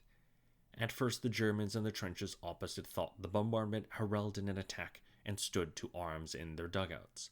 Then, as the shelling continued, waxing and waning in strength, they realized that they were in for a long ordeal, and settled down to bear it as best they could. During June 25th, the fire of the British batteries increased, and whereas on the previous day 9/10 of the fire had been shrapnel, or from guns of small caliber, shrapnel was disregarded because its scatter of man-killing pellets was of very little effect against entrenchments. The heavy batteries seemed now in the majority. Their shells crashed into the German trenches, the ground shook, and the dugouts tottered. Here and there the sides of a trench fell in, completely blocking it. Masses of earth came tumbling into the deep dugouts, obstructing all entrances, which of course faced away from the direction of the shelling. To many of them, by evening some sectors of the German front line were already unrecognizable and had become crater fields. The British next began to mix gas with their shelling, using primitive projectors and the prevailing wind stream to carry it across the no man's land.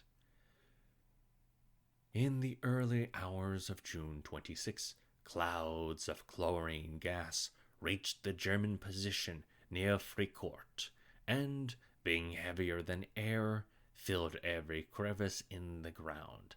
The dense fumes crept like live things down the steps of the deep dugouts, filling them with poison until sprayers negatived their effect. During the afternoon, aerial torpedoes, fired from heavy mortars in the British front line, made their first appearance, coming down almost perpendicularly from a great height. These monsters bored deep into the ground and then burst. This reference is almost certainly not to mortar bombs, but to the shells of the super heavy howitzer. Fortunately for the Germans, very few in number. Tons of earth and great blocks of chalk and rock were hurled into the air, leaving craters some 12 feet deep and 15 feet in diameter. Only deep dugouts of great strength could stand the shock. The Germans, who up till now had endured the inferno almost with indifference, began to feel alarmed. Every nerve was strained as they sat listening to the devilish noise and waited for the dull thud of the next torpedo as it buried itself in the ground. And then the devastating explosion. The similar experience of listening to the Krupp 420mm siege howitzers, walking their shells up to the target, had driven men hysterical inside the Liege forts in August 1914. The concussion put out the candles and acetylene lights in the deepest dugouts. The walls rocked like the sides of a ship, and the darkness was filled with smoke and gas fumes. The 27th and 28th June brought a similar picture of continuous devastation. The bombardment continued to appear without method, an intense and apparently wild shelling, then carefully observed heavy artillery fire by individual batteries, then trench mortar bombs and aerial torpedoes or gas attacks, or again a sudden tornado of shells, with occasional periods of complete quiet. June 30th was a repetition of the previous 6 days. The German front defenses no longer existed as such, but in spite of the devastation and chaos on the surface, the defenders and those of the deep dugouts still intact. The majority had survived the ordeal. For 7 days and nights they had sat on the long wooden benches or on the wire beds in the evil-smelling dugouts some 20 feet and more below ground. The incessant noises and the need for constant watchfulness had allowed them little sleep, and ever present, too, had been the fear that the dugouts might at any time become a living tomb from which escape would be impossible.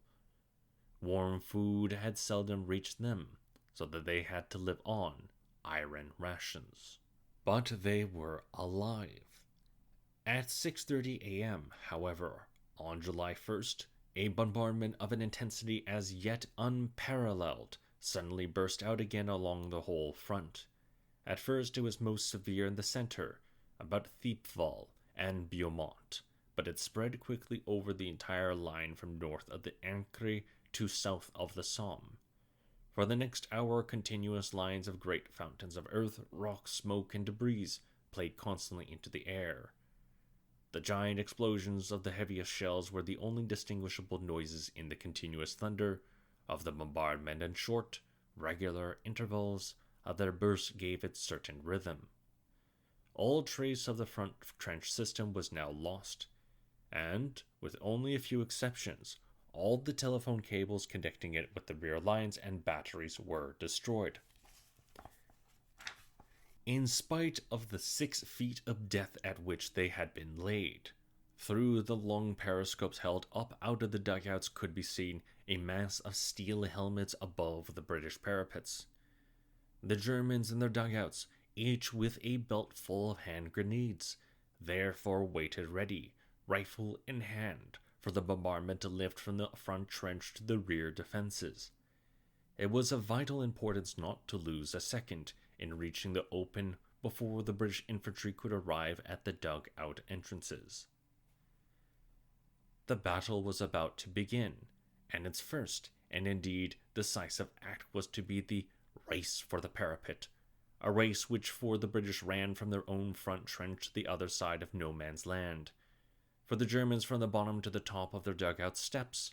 Whoever first arrived at the German parapets would live. The side which lost the race would die, either bombed in the recesses of the earth or shot on the surface in front of the trench.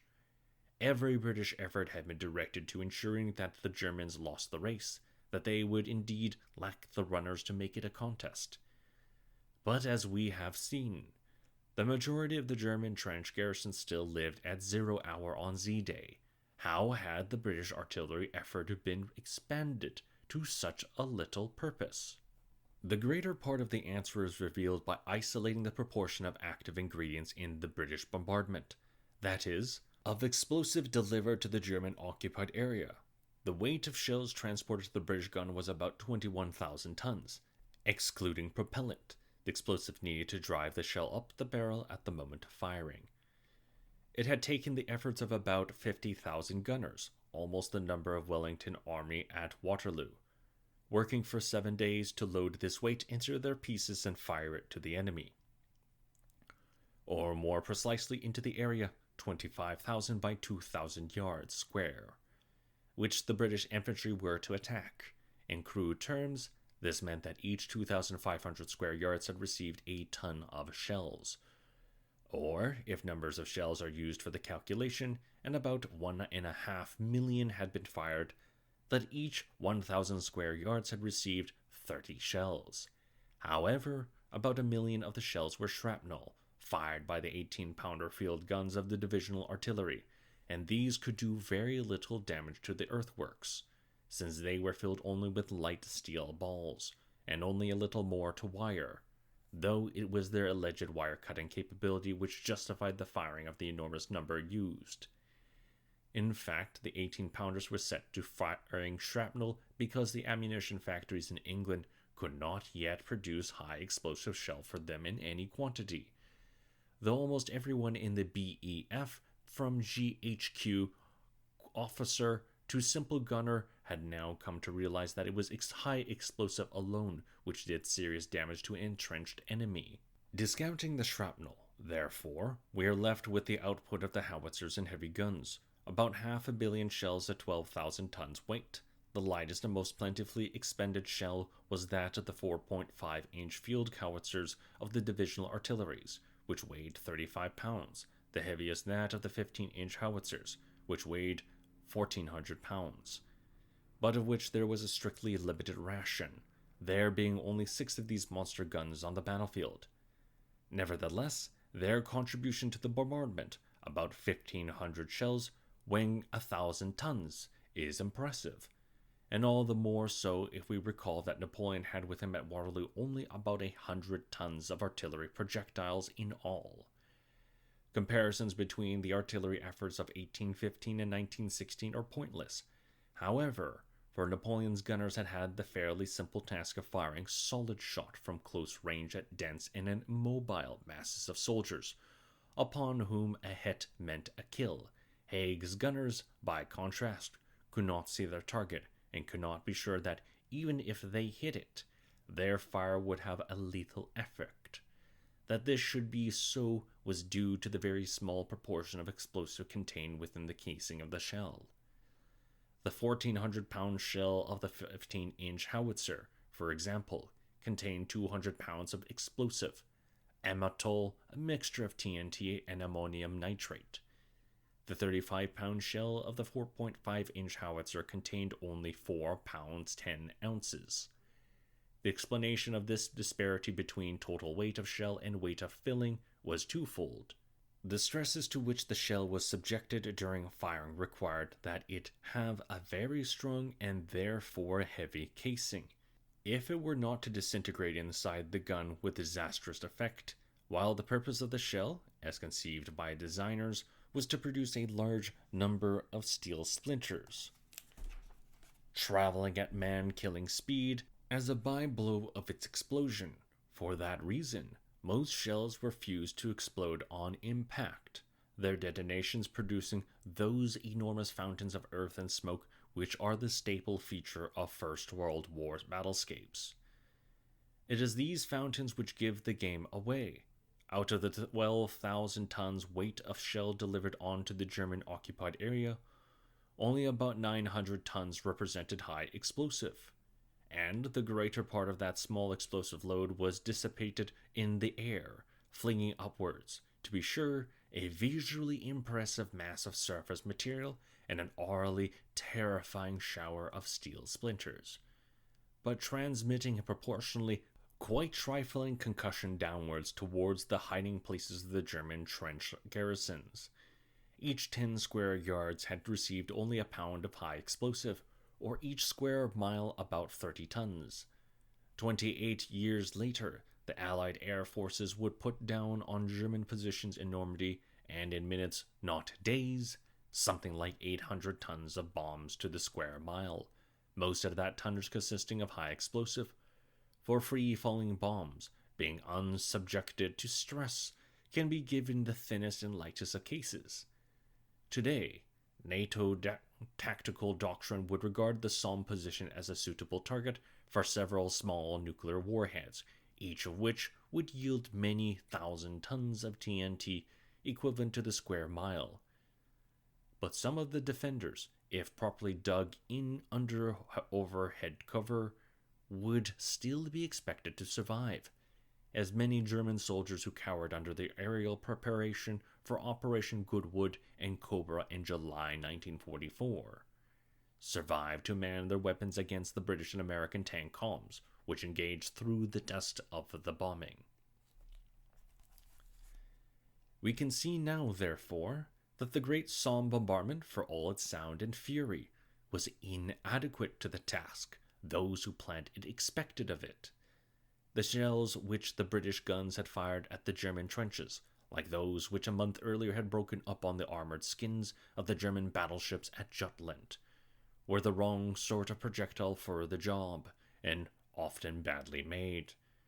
And while the British naval gunners had been able to see and knew how to hit their targets, the British field and garrison gunners, many of them amateurs, had largely to guess at where their real targets, the German machine gun crews, were hidden, and then very often lacked the skill to put a shell where they wanted it to fall. Hence, despite the precision of the fire plan, that haphazard cratering of the battlefield, sometimes on, sometimes beyond, sometimes short of the German trench lines and wire entanglement, which all observers of the Somme front mention. The final preliminaries. The infantry, fortunately, remained largely unaware of the random and unsatisfactory result of the shelling which had filled their ears with sound for the last week. During every hour of the day and many of the nights, there was a good deal of individual apprehension. It was the division's first battle, wrote the historian of the 18th, and the solemnity of the occasion affected everyone. Private Gilbert Hall of the 1st Barnsley Pals, 13th York and Lancs, was not feeling quite himself and had got a headache from the bombardment. Captain E.C.T. Minett, machine gun officer of the 11th Royal Fusiliers, felt himself sweating at 0 hour. But that, I suppose, was nervous excitement. Private Frank Hawkins of Queen Victoria's Rifles had found that since June 29th, the suspense very trying and everyone very restless. But the long notice of the battle which everyone who was to be in it had been given, a new development in warfare and a function of the complex preparation which battles of the industrial age require, had allowed men the chance to make what personal accommodation with their fears they could. Most had written home, made out their wills, shaken hands with their pals. Many had gone to church.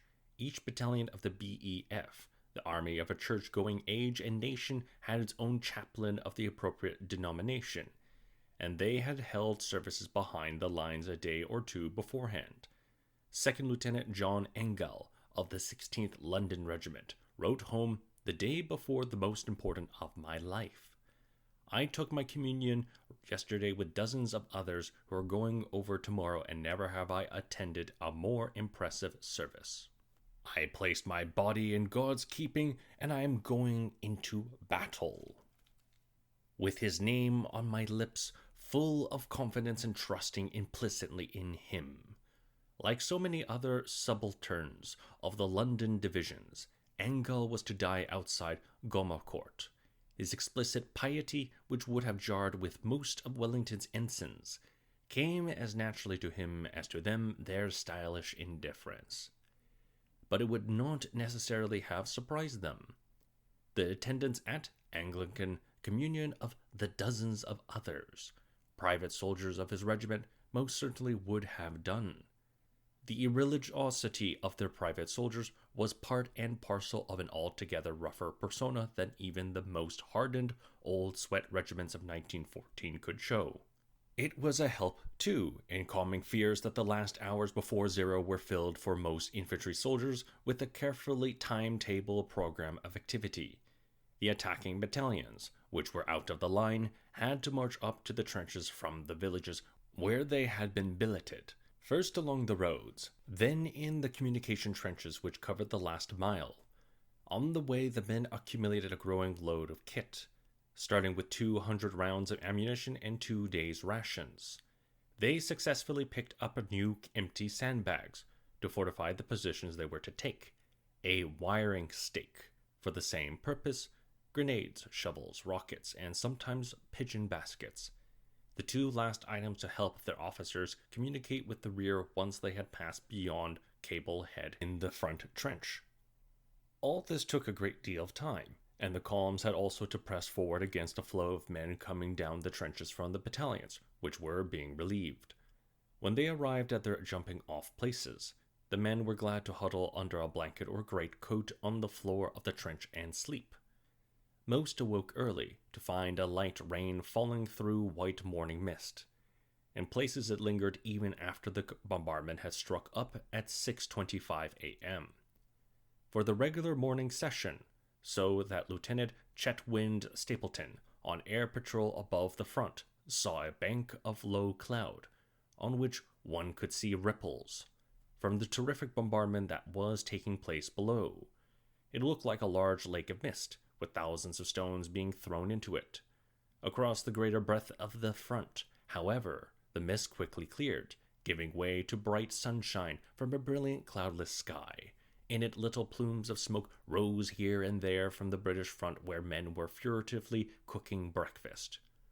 Orders were for soldiers to be fed with food sent from the rear, and in the best organized battalions it arrived, prompt and hot. Lieutenant Colonel Crozier, commanding the 9th Royal Irish Rifles, the West Belfast Battalion of the Ulster Volunteer Force, congratulated his cook sergeant on having bacon rashers, fried bread, jam and tea ready for his riflemen, and a mixture of cold tea and lemon to go into their water bottles for the trip across no man's land. Officers were being brought hot water in which to shave, and were tidying their uniforms, still conspicuously different from the soldiers, unless they belonged to battalions in which it was not thought bad form to don rough Tommy serge. Major Jack, commanding a company of the 2nd Cameronians, put on his silver spurs for the occasion, and his soldier servant gave him a final brush. Few, if any, were to wear swords, though even temporary officers were still buying swords on commissioning. But all carried sticks, polished blackthorn with a silver band in the Irish regiments, malacca canes or ash plants with a curved handle, of the sort sold by seaside tobacconists. In others, some carried nothing else, not even a revolver, thinking it an officer's role to lead and direct, not to kill, the need for which, in any case, they believed had been nullified by the bombardment. Between 6:30 and 7:30 a.m., the noise of the bombardment reached a level not yet touched. As weapons of every caliber and sort put down their final ration of shells on the German front trenches, Hawkings of Queen Victoria's rifles had been watching a lark climb into the sky opposite Gommercourt, when the artillery, which had hitherto been firing spasmodically, suddenly blazed out in one colossal roar. The dull booms of the heavy guns in the rear could just be discerned amidst the sharper and incessant cracks of the 18-pounders and 4.7s that were closer to the line. There seemed to be a continual stream of shells rumbling and whining overhead on their way to the enemy positions, where the succession of explosions added to the general noise. 15-inch howitzer and 9.2 shells were falling in Gomacourt Wood. Whole trees were uprooted and flung into the air. And eventually the wood was in flames. The landscape seemed to be blotted out by drifting smoke, but as part of our scheme was to set up a smoke screen, we commenced throwing out smoke bombs. Under the weight of this cannonade, the Germans crouched invisible in their dugouts, waiting for the moment it should lift as the signal to race up exit shafts. Meanwhile, the soldiers of the 1st Somerset Light Infantry sat on the parapet of their trench opposite, laughing and cheering at the sight of the detonations. Some other soldiers were also already out of their trenches, where the last thing almost everyone had received was a strong tot of rum, navy rum, and extremely alcoholic. In the 11th Suffolks, 2 men who had got the teetotaler's share drank themselves insensible and could not be got on to their feet again, and JFC Fuller, investigating confusion in the Sherwood Forester Brigade, was told that the whole of the leading wave was drunk. He thought the story an exaggeration, which it almost certainly was, but, knowing that in many cases men deliberately avoided eating before a battle, for fear of being shot through a full stomach, and discovering that through some error the first line got the rum ration intended for the second, as well as their own, he concluded that many of the men in the front line must have been drunk well before 0 hour. A strong tot of rum, whatever its functional effect, must have been particularly comforting to the men in those divisions whose commanders had decided to take them out of the trench, to lie down in no man's land before 0, the 8th, 36th, 46th, and 56th, and part of the 32nd. The signal for these men to stand up and advance, for those in the trenches to climb their scaling ladders and leap over the parapet into no man's land, was to be the shrill of the platoon officers' whistles, blown when their synchronized watches showed 7:30 a.m. In 4 places, however, Mametz on the 7th Division's front, Fricourt, 21st Division, La Bozelle, 34th Division, and Beaumont-Hamel, 29th Division, the signal about 10 minutes ahead of 0 was to be the detonation of 8 enormous mines, which had been tunneled under the German trenches and filled with dynamite. The battle. Despite the immense growth of complexity of the machinery and business of war, which had taken place in Western armies since 1815, the Battle of the Somme was to be in many ways a simpler event than Waterloo, not indeed in terms of the strains of management it threw on commanders and their staffs, but in the range and nature of the encounters between different categories of armed groups which took place on the ground. At Waterloo, we counted 7 different sorts of encounters: artillery versus artillery, infantry and cavalry, cavalry versus cavalry and infantry versus infantry, and single combat. Several of these could or did not occur on the Somme. The horse, for example, had disappeared from the battlefield, though to the regret of almost every soldier, even infantry officers speak lovingly of their horses. And temporary work in the transport section of infantry regiments was eagerly sought after by the men, who seemed to find in caring for animals an outlet for the gentler emotions to which they could give no expression among their fellows. Haig had 3 cavalry divisions brought up to the Somme front, but they were neither expected to, nor did they, play any part on July 1st or any other day in 1916. Single combat, too, had ceased to be an option, for soldiers on a bullet-lashed battlefield could neither assume the posture nor risk the exposure time necessary for the exchange of blows, even if haphazard encounter brought them together. The nearest thing to single combat in trench warfare, him or me, bayonet thrusting expected, was perhaps the game of bombing up the traverses, of which the most striking feature, so characteristic of the First World War, was that one did not see one's enemy. Thus, there were only three sorts of encounter possible on the field of the Somme: artillery versus artillery, artillery versus infantry, and infantry versus infantry. Though if we treat machine gunners as a separate category, we also get infantry versus machine gunners and artillery versus machine gunners. We have already seen how much or little success artillery had in attacking infantry and machine gunners, and in attacking other artillery. Many of the German batteries had guns disabled and crews killed during the preliminary bombardment.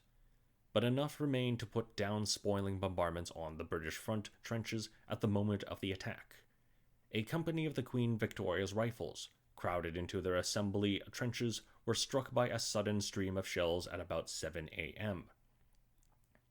and about 40 men killed or wounded in a few minutes, and to fire standing barrages into no man's land the instant they got the signal that the British had left their trenches.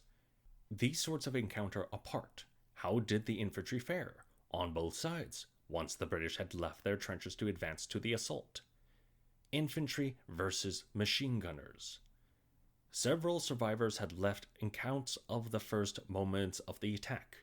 Queen Victoria's Rifles, a leading battalion of 56th London Division in 7 Corps' divisionary attack on the northern flank of 4th Army, had about 500 yards of no man's land to cross.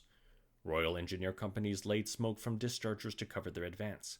Some time after 7 o'clock, the Germans began spraying our parapets with machine gun bullets, but sharp to the minute of 0, 7:25 a.m. for this division.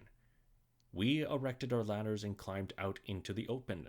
Shells were bursting everywhere, and though the drifting smoke in front of us, we could see the enemy's first line from which gray figures emerged. We moved forward in long lines, stumbling through the mass of shell holes, wire, and wreckage, and behind us more waves appeared. Towards the center of the 4th Army's front, the 9th Royal Inniskilling Fusiliers of the 36th Ulster Division were in the leading wave. Their commanding officer, Ricardo, stood on the parapet between the two center exits to wish them luck. They got going without delay. No fuss, no running, no shouting, everything solid and thorough, just like the men themselves. These were farming people from country Tyrone. Here and there a boy would wave his hand to me as I shouted good luck through my megaphone, and all had a cheery face. Most were carrying loads. Fancy advancing against heavy fire with a big roll of barbed wire on your shoulder. Describing a second wave attack in an account which holds good for the first. Gilbert Hull of the 1st Barnsley Pals, 13th York and Lancaster's 31st Division, heard his officer blow his whistle, and C Company climbed over the parapet and moved forward to be confronted with a long grassy slope rising gently to a series of low crests about 600 yards in front. The German trenches were clearly visible, 3 lines of fortifications with sandbagged parapets, enabled by the slope of the ground to fire over each other into the advancing British infantry. In front of the enemy lines lay thick belts of uncut wire, breached by a few narrow gaps. Towards that wire the Barnsley Pals set off, as up and down the line at 0 did 60,000 other infantrymen. In some battalions the men were able to walk upright, with arms sloped or ported as they had been expecting. In others they were soon bent forward, like men walking into a strong wind and rain, their bayonets fixed and their rifles horizontal. Troops always, in my experience, wrote Lord Chandos, whose observation this is, unconsciously assume this crouching position when advancing against heavy fire. Most soldiers were encountering heavy fire within seconds of leaving their trenches. The 10th West Yorks, attacking towards the ruined village of Freicourt in the little valley of the river Incre, had its 2 follow-up companies caught in the open by German machine gunners, who emerged from their dugouts after the leading waves had passed over the top and onward. They were practically annihilated and lay shot down in their waves. In the neighbouring 34th Division, the 15th and 16th Royal Scots, two Edinburgh Pals battalions containing a high proportion of Mancunians, were caught in flank by machine guns firing from the ruins of La Boiselle and lost several hundred men in a few minutes. Though the survivors marched on to enter the German lines, their neighbouring battalions, the 10th Lincolns and 11th Suffolks, the Grimsby Chums and the Cambridge Battalion, were caught by the same flanking fire of those who pressed on to the German trenches. Some, to quote the official history, were burnt to death by flamethrowers as they reached the German parapet. Others were caught again by machine gun fire as they entered the German position. An artillery officer who walked across later came on line after line of dead men lying where they had fallen.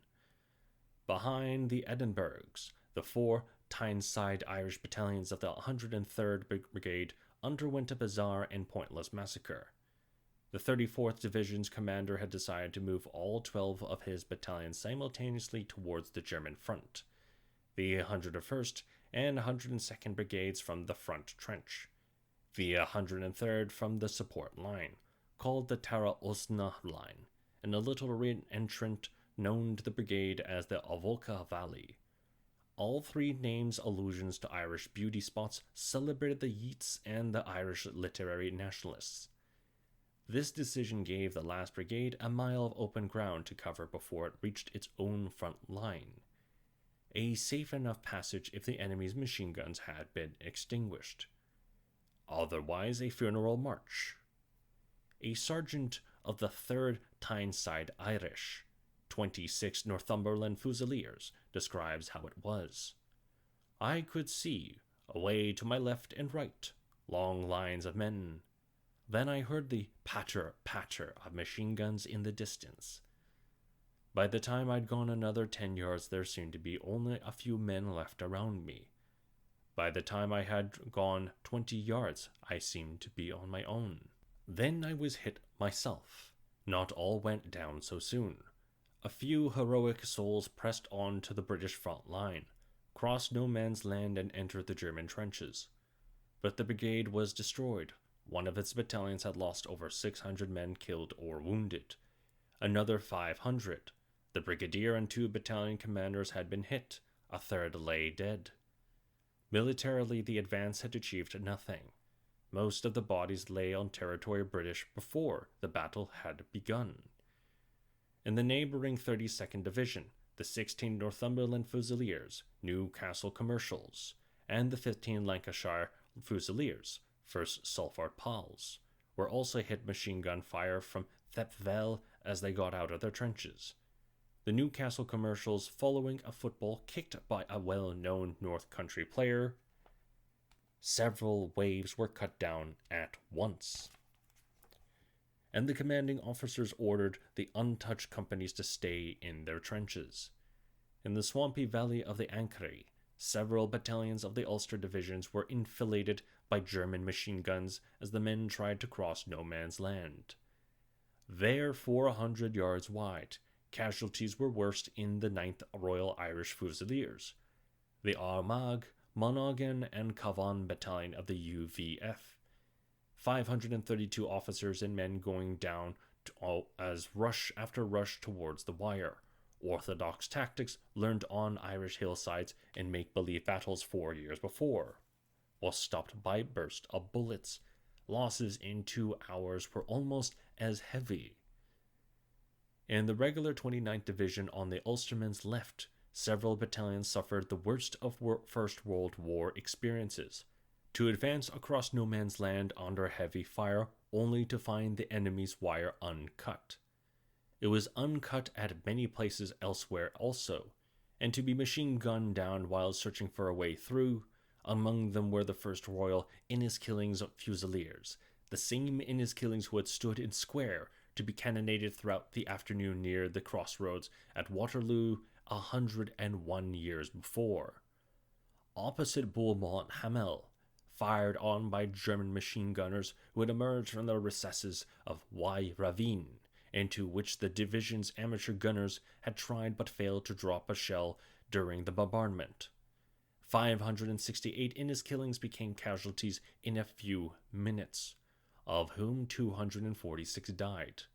Shortly afterwards, the only battalion from the Empire to take part in the Somme attack, the 1st Newfoundland Regiment, raised exclusively from native-born Newfoundlanders, tried to find a way where the Inniskillings had found none, and in the attempt lost more men killed, wounded, or missing, 710, including all the officers, than any other battalion was to do on July 1st, though the 10th West Yorks had just lost exactly the same number opposite Fricourt, on the 21st Division's front, finally on the 46th North Midland Division's front at the extremely northern edge of the battlefield.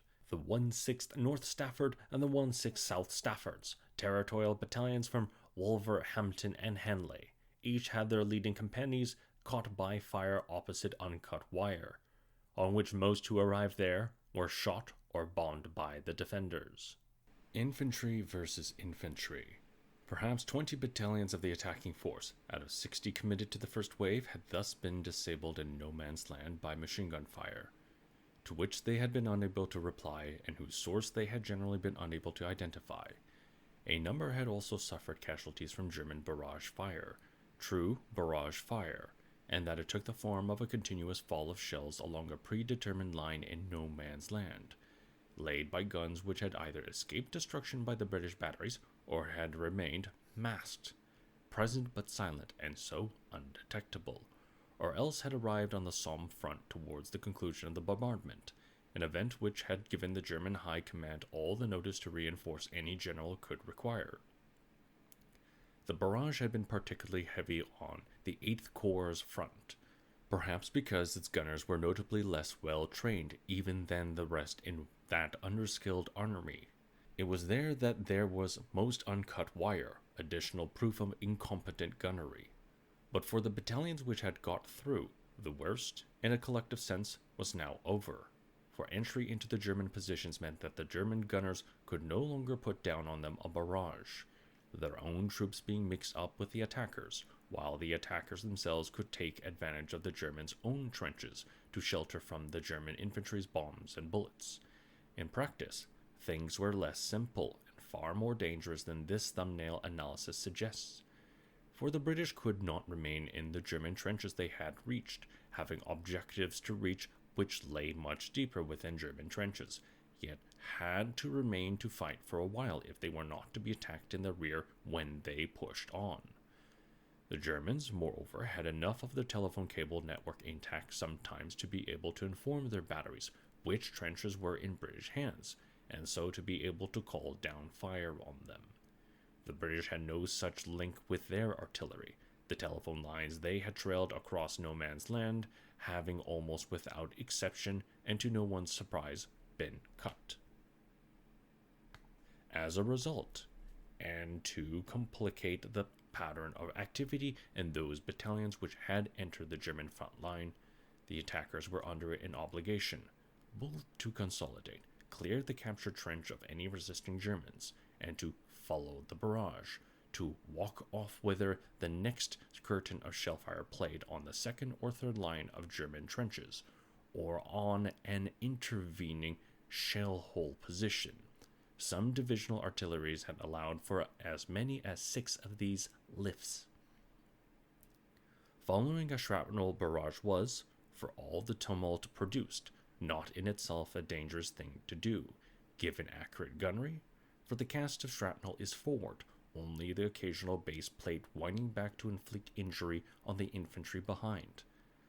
By late 1917, British infantrymen had learnt, and were glad, to walk as close as 25 yards in the rear of a boiling, roaring cloud of explosive and dust, accepting that it was safer to court death from the barrage than to hang back and perhaps be killed by a German whom the shells had spared, and one's own tardiness allowed the time to pop up from his dugout. In July 1916, however, few gunners knew how to make a barrage creep at a regular walking pace across a piece of enemy-held territory, and, prudently, few infantrymen would risk approaching too close to a barrage line, until they saw it lift and move to the next target. The consequence was that the advance, even when it worked to plan, took the form of a series of discontinuous and quite literally breathless jerks forward, the lift of the barrage to the next objective being the signal for the waiting infantry to leave their positions of shelter and race the intervening 200 or 300 yards to regain its protection. For the 18th and 30th Divisions, flanking the French at the extreme southern end of the battlefield, this program worked very well, and both gained all their objectives within the limit of time set. Though each at the loss of about 3,000 casualties, they benefited, however, from their proximity to the French, whose gunnery, after 2 years of war, was much superior to the Royal Artillery's, and whose infantry, here belonging to the 20th Corps, were among the best soldiers on the Western Front. The British 3rd Corps advance was therefore, in the language of the period, to some extent a sympathetic one, where, farther north, the British had to make their way alone. Most battalions, even if they managed to get into the German trenches sooner or later, lost the barrage, which they had to watch grinding noisily and remorselessly away from them, according to a prearranged timetable, and could only very rarely and with the greatest difficulty recall to work over the objective on which they were stuck. The reasons for this loss of the barrage were everywhere the same. The infantry arrived in the German front trench either too disorganized by losses to be able to push on at the time required, or else were held there so long by the resistance of the German defenders that the barrage left without them, or else, exhausted by physical effort and nervous strain more quickly than the staff had allowed for, stopped to rest. Exhaustion was what stopped the advance on the northern sector of the 21st Division's front. After a very brave and quick rush had carried the 2 leading battalions of the 64th Brigade deep into the German position. Despite heavy losses from machine gun fire in no man's land, the 9th and 10th King's Own Yorkshire light infantry crossed it, found good gaps in the German wire, shot or bombed the defenders who opposed them, and took the front trench. Joined there by their support battalions, the 15th Durham Light Infantry and the 1st East Yorkshire, they moved on behind the barrage to the next German trench, from which they extracted and sent back about 200 German prisoners. All this had taken about 10 minutes, during which half of the soldiers and most of the officers had been killed or wounded. The barrage now moved forward, and the battalions were still able to follow, but they now came across more and more Germans, hidden in shell holes or bits of trench, who threw bombs or opened fire with their rifles. At the end of half an hour from zero, by which time they had covered a mile of ground from their own front line, the Yorkshire men reached an old sunken road. Here the majority stopped. A general halt was called, is the euphemism employed by the official historian, though some parties from all 4 battalions went on a little farther to Crucifix Trench, the brigade's first objective. 500 yards ahead, Germans had begun to fire machine guns from positions hidden in woodland, and now the barrage had passed on. The 9th and 10th KOYLI's advance was over for the day. The men, too, worn out by fatigue and fear to go any further themselves, the officers who might have led them dead or wounded. After a long delay, news of the circumstances reached these LOOB, left out of battle to form a cadre if losses were very heavy, and one of the officers, a young captain, Basil Liddell Hart, went forward through German machine gun fire to take command. He remained with survivors throughout the afternoon, while men were killed and wounded in a succession of British attacks and German counterattacks. At nightfall, they were withdrawn.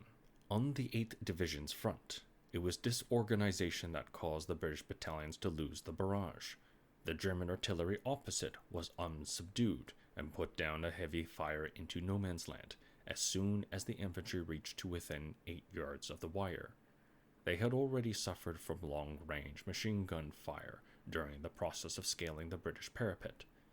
filing out through the gaps in their entanglements, forming up into waves. Each battalion was in 4 waves at 50 paces distance, and marching across no man's land, here, in places 800 yards wide. Under the lash of the German barrage, the British infantry broke formation and rushed the wire. At several spots, the survivors got into the German front trench and even beyond it, but most of their officers had gone down, and the groups of attackers were small and separated from each other. Guessing at their circumstances, one of the commanding officers, Lieutenant Colonel Bastard of the 2nd Lincolns, crossed no man's land alone from the British side, collected his scattered soldiers and those of a neighboring battalion, and organized a stretch of the captured trench for defense. The British barrage, which might have helped him in this, was now far ahead, playing on positions which the British had no hope of reaching, let alone taking, and it was not until 9:15 a.m., nearly 2 hours after zero, that the matter of recalling it was even discussed between the divisional commander and his brigadiers. They then told him that there could be no question of renewing the attack with their broken brigades, and that to put down a barrage again on the German front line might kill more friends than enemies. So there things were left. Bastard and his handful eventually withdrew. The most frustrating circumstance in which to lose the barrage were those experienced by battalions which got more or less intact into the German lines, but there encountered such resolute resistance that they were unable to leave on schedule for the next objective.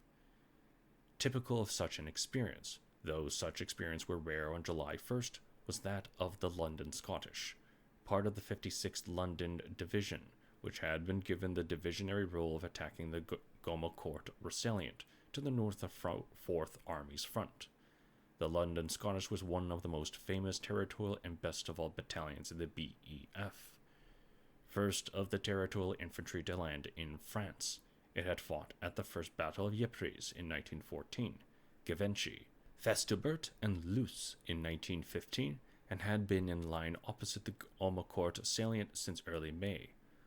Gommecourt was an exceptionally strong sector of the trench line, where the terrain favored the defenders, who had done much over the years to improve on it, and was garrisoned by an excellent German division.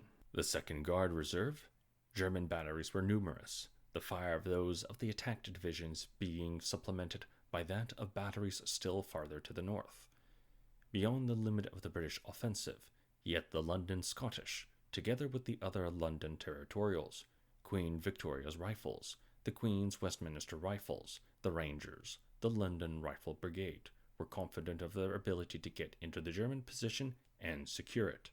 Their confidence was justified.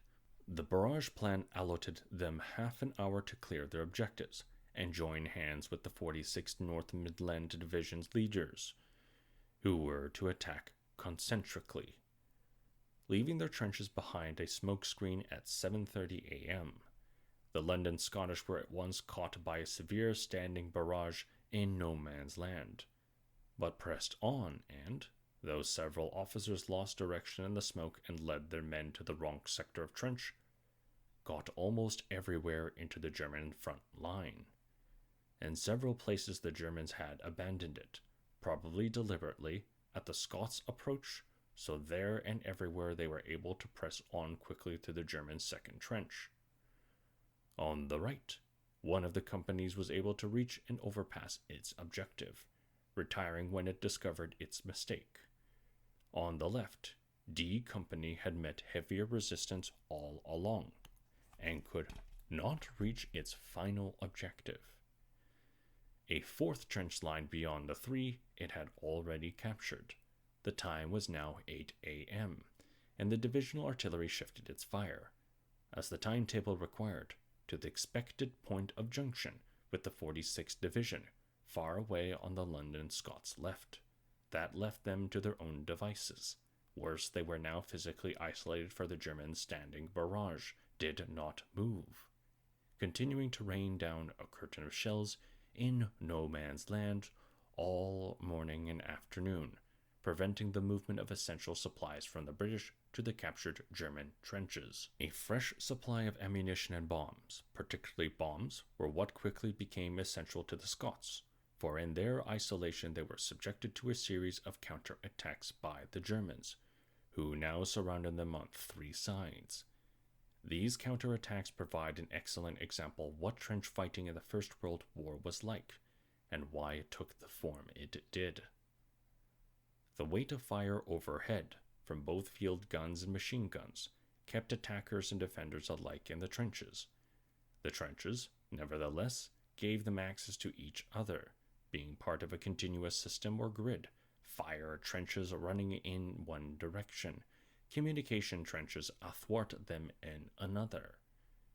The two sides, however, would rarely see each other, because both fire and communication trenches were traversed, dug in angular kinks to deny an attacker the chance of firing down the whole length of the trench, and to localize the blast of any shell which fell into it. In these circumstances, friend and foe could approach very close without being able, though aware of each other's presence, to do each other much harm in the conventional way.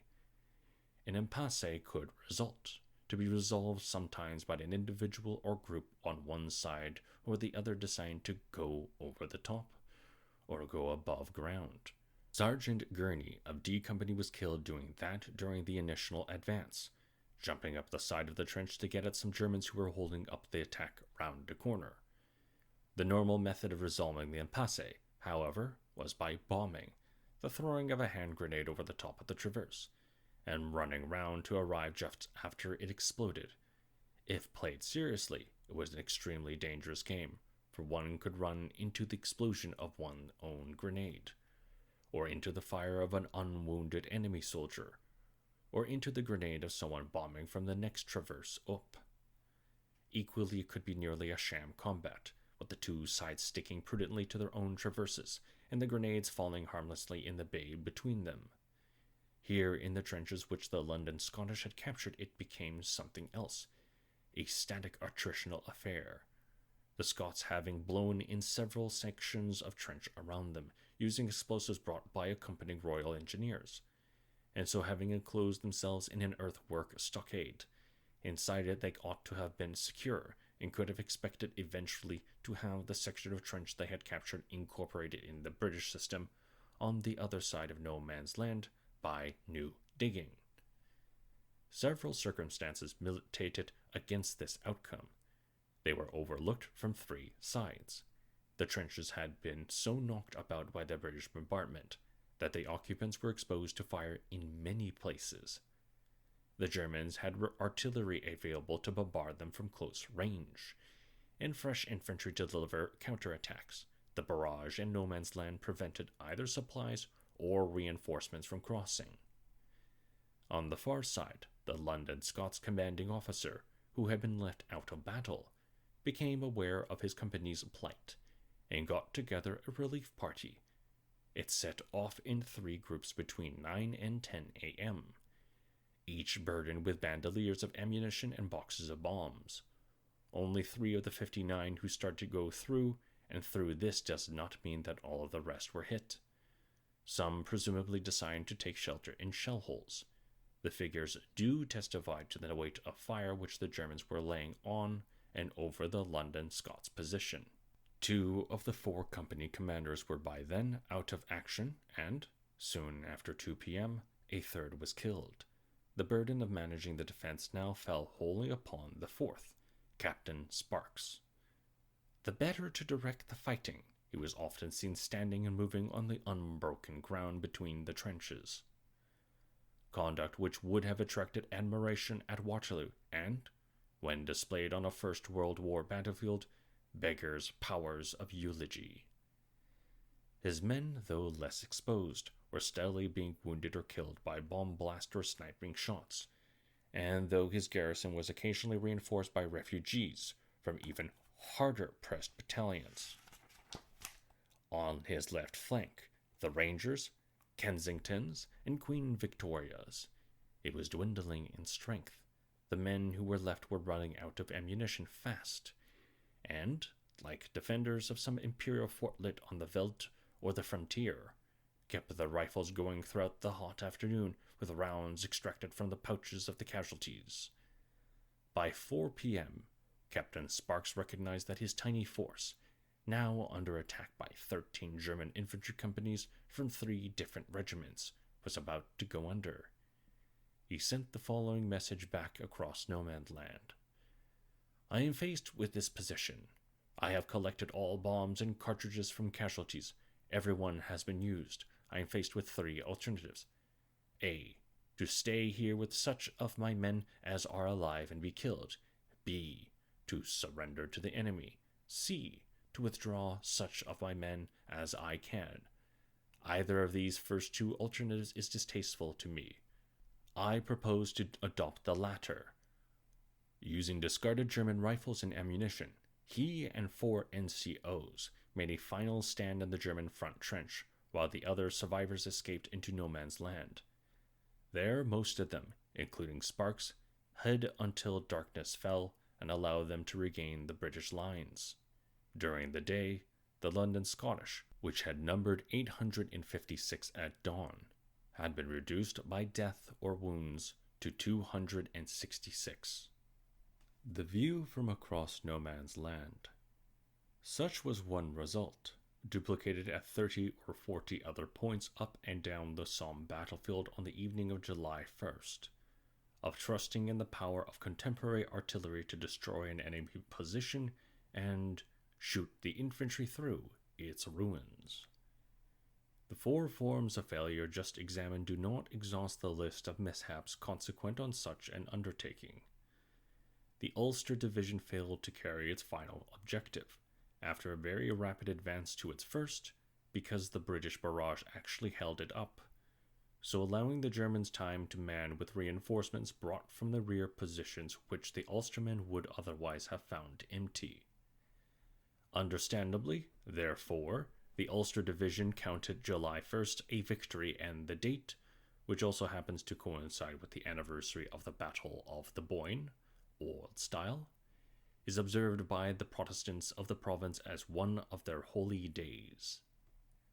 Again, some battalions' attacks failed because their supports could not or would not follow the trail they had blazed into the German positions, so leaving them cut off deep within the enemy lines.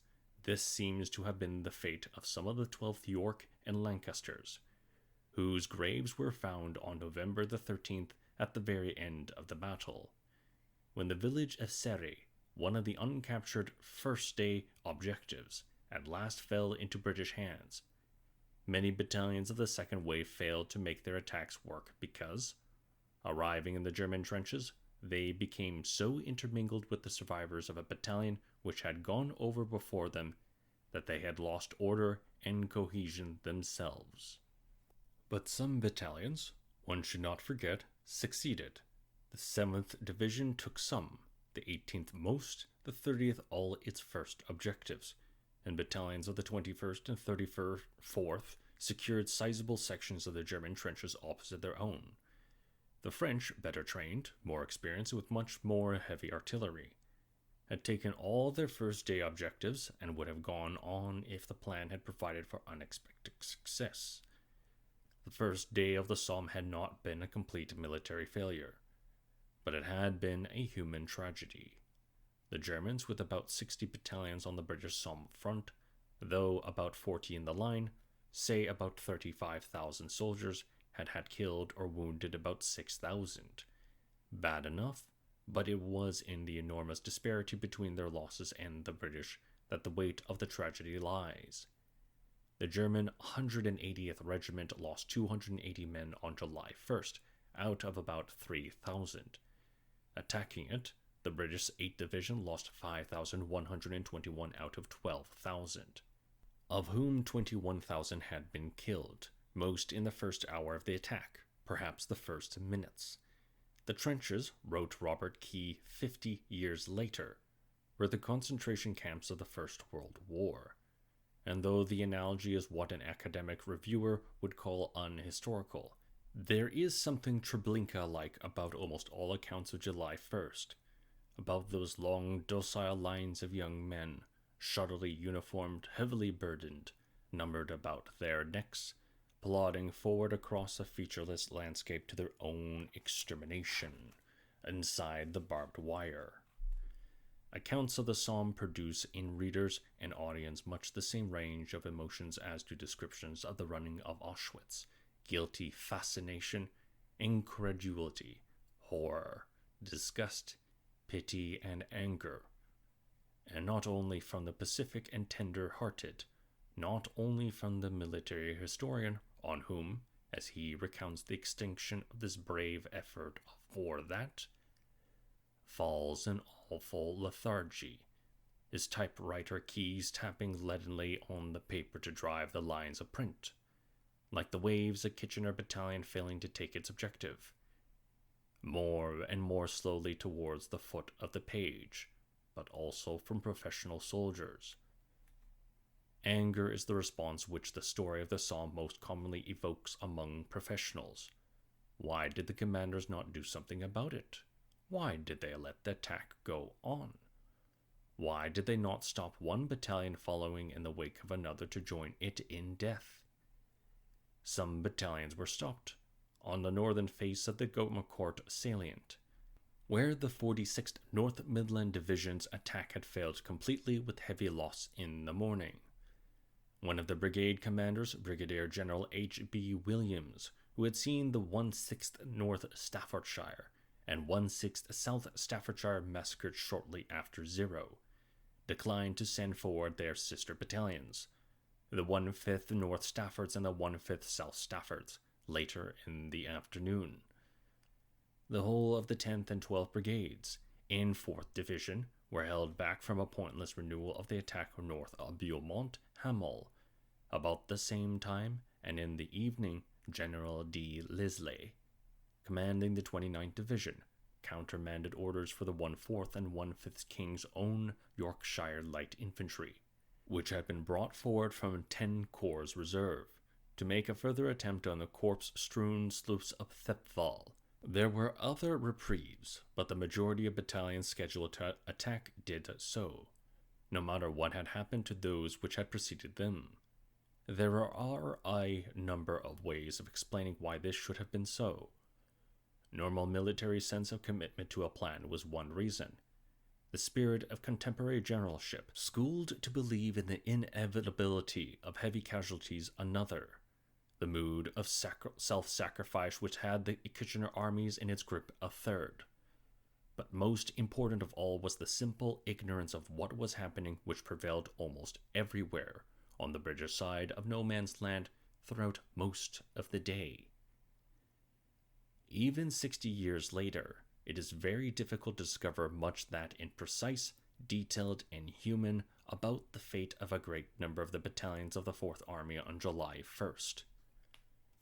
Many of the London territorial regiments, with a strong and long-established sense of identity, a middle-class character, and personal connections with metropolitan journalism and publishing, produced after the war excellent regimental histories in which the official chronicle is supplemented and illuminated by a great deal of personal reminiscence from illiterate and articulate survivors. The regular battalions of the Guards and the regiments of the line added copiously to their existing histories. But as we have seen, the Somme was predominantly a battle of humbler and more transient groups than these, over which the regular army had temporarily cast the cloak of its identity, but which at the peace vanished from public memory almost as quickly as they had been conjured into existence. It was not a deliberate act of obscuration. The regular regiments which had raised the greatest number of service battalions were often the least affluent. The rough rule of thumb in calculating the social status of an English regiment is that the farther from London its depot, the less fashionable will it be, and the less moneyed its officers, and the least able, therefore, to stand the expense of printing a really exhaustive history. There was, moreover, a difficulty about sources. The principal source of a unit's history is the war diary, which the intelligence officer is supposed to write up daily. When he is an amateur, its contents tend always to be sketchy, and when action is intense and casualties heavy, it may run for days in arrears, later to be written up for form's sake from a single, sometimes second-hand memory of events. All these caveats apply to the War Diaries of July 1st. Consequent uncertainty about the experience of particular Kitchener battalions has added an extra poignancy to their collective story. The uncertainties might have remained forever undispersed. At the very last moment, however, a Lincolnshire farmer, Martin Middlebrook, in whom a chance visit to the war cemeteries of the Somme in the late 1960s aroused an obsessive curiosity about the nature and the fate of the Kitchener armies, embarked on the quest to discover survivors of July 1st, and in a truly heroic effort of historical fieldwork, found and interviewed 546 of them. By then, with the exception of a few enlisted underage, men of 70 or over. The book which he made from his interviews is a remarkable achievement, comparable with Seaborne's History of Waterloo. Constructed on the same basis, and certainly fit to stand beside it, as well as being a great deal more readable. But whereas Seaborne addressed his inquiries to all surviving officers, and from the replies was able to piece together a meaningful account of the battle, Middlebrook's answers came, of course, only from the junior ranks whose view was a very local one, and which collectively depict almost indecipherable chaos. We have already seen what Seaborne's correspondents had to say about the limitations which the circumstances of battle imposed on the grasp of the passage of events. What Middlebrook's evidence emphasizes is the extent to which 100 years of technological change had further reduced the range of effective vision on the battlefield, particularly in those not familiar with the realities of war. "On my left," wrote a private of the 1/8th Royal Warwicks, of the scene at 0 hour, "I could see large shells burst as the West Yorks advanced and saw many men falling forward. I thought at first they were looking for nose caps, a favorite souvenir, and it was some time before I realized they were hit. On the far side of no man's land, I found the Germans' wire well cut," wrote a private of the 4th Tyneside Scottish, "but only 3 of our company got past there. There was my lieutenant, a sergeant, and myself. The rest seemed to have been hit in no man's land. The officer said, 'God, God, where's the rest of the boys?'" Private Tomlinson of the 1/7th Sherwood Foresters accompanied his commanding officer across no man's land, who had gone to find out for himself what was happening to his battalion. When we got to the German wire, I was absolutely amazed to see it intact after what we had been told. The colonel and I took cover behind a small bank, but after a bit, the colonel raised himself on his hands and knees to see better. Immediately he was hit on the forehead by a single bullet. With a view of events so hard and dangerous to come by at close quarters with the enemy, it is to be taken for granted that in the British lines, a composite picture of the battle was even more difficult to piece together. Roland Feidling, a Coldstream guardsman who had come up to observe the battle from a point opposite Mametz, wrote to his wife, "The sight was inspiring and magnificent from right to left, but particularly opposite the French. The whole horizon seemed to be on fire, the bursting shells blending with smoke from the burning villages. This is a district of long views. Never was there a field better suited for watching military operations." But Fielding was there as a sightseer, seeking sensation, not precise information. A sightseer with a more professionally inquisitive motive, J.F.C. Fuller, found on arrival an intense bombardment in full swing and so much dust and smoke covering the Gommecourt salient that it was difficult to see anything clearly. At 5 minutes to 0, a somewhat scattered smoke barrage was put down. Then came the attack across no man's land. I cannot say that I saw it.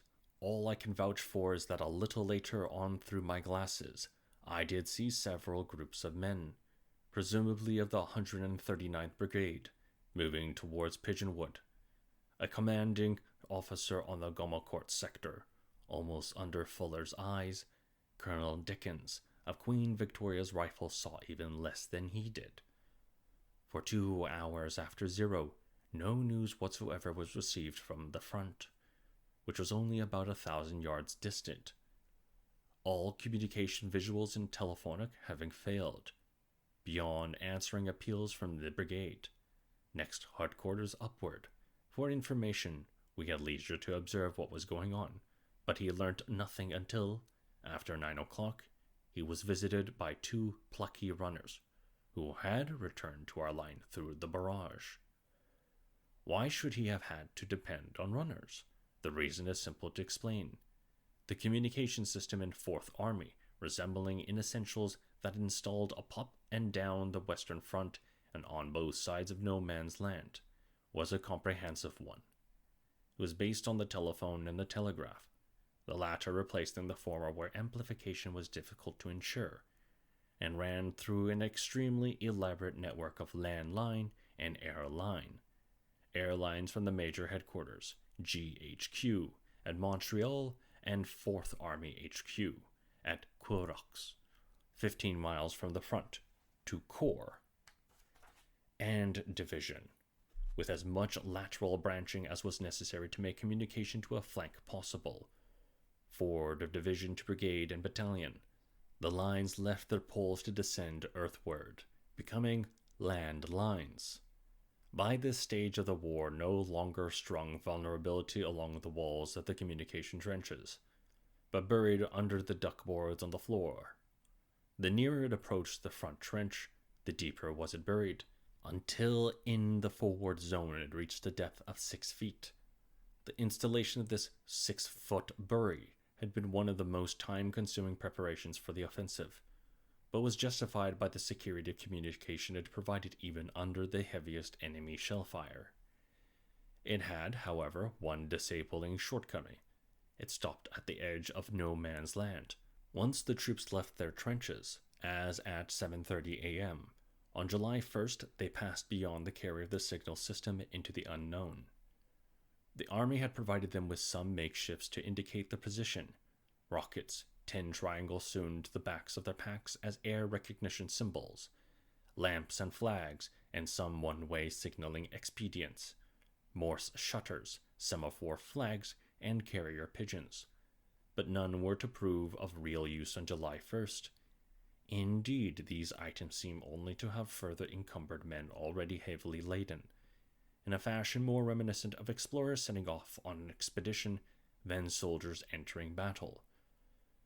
The story of Scott's last expedition, news of which had magnetized the English-speaking world on the eve of the war, may have seemed, as it does in retrospect, of special significance to a reflective soldier of the 4th Army as, bowed under the weight of rations and protective clothing, he prepared to leave base camp for the dash to the final objective on the evening of June 30th.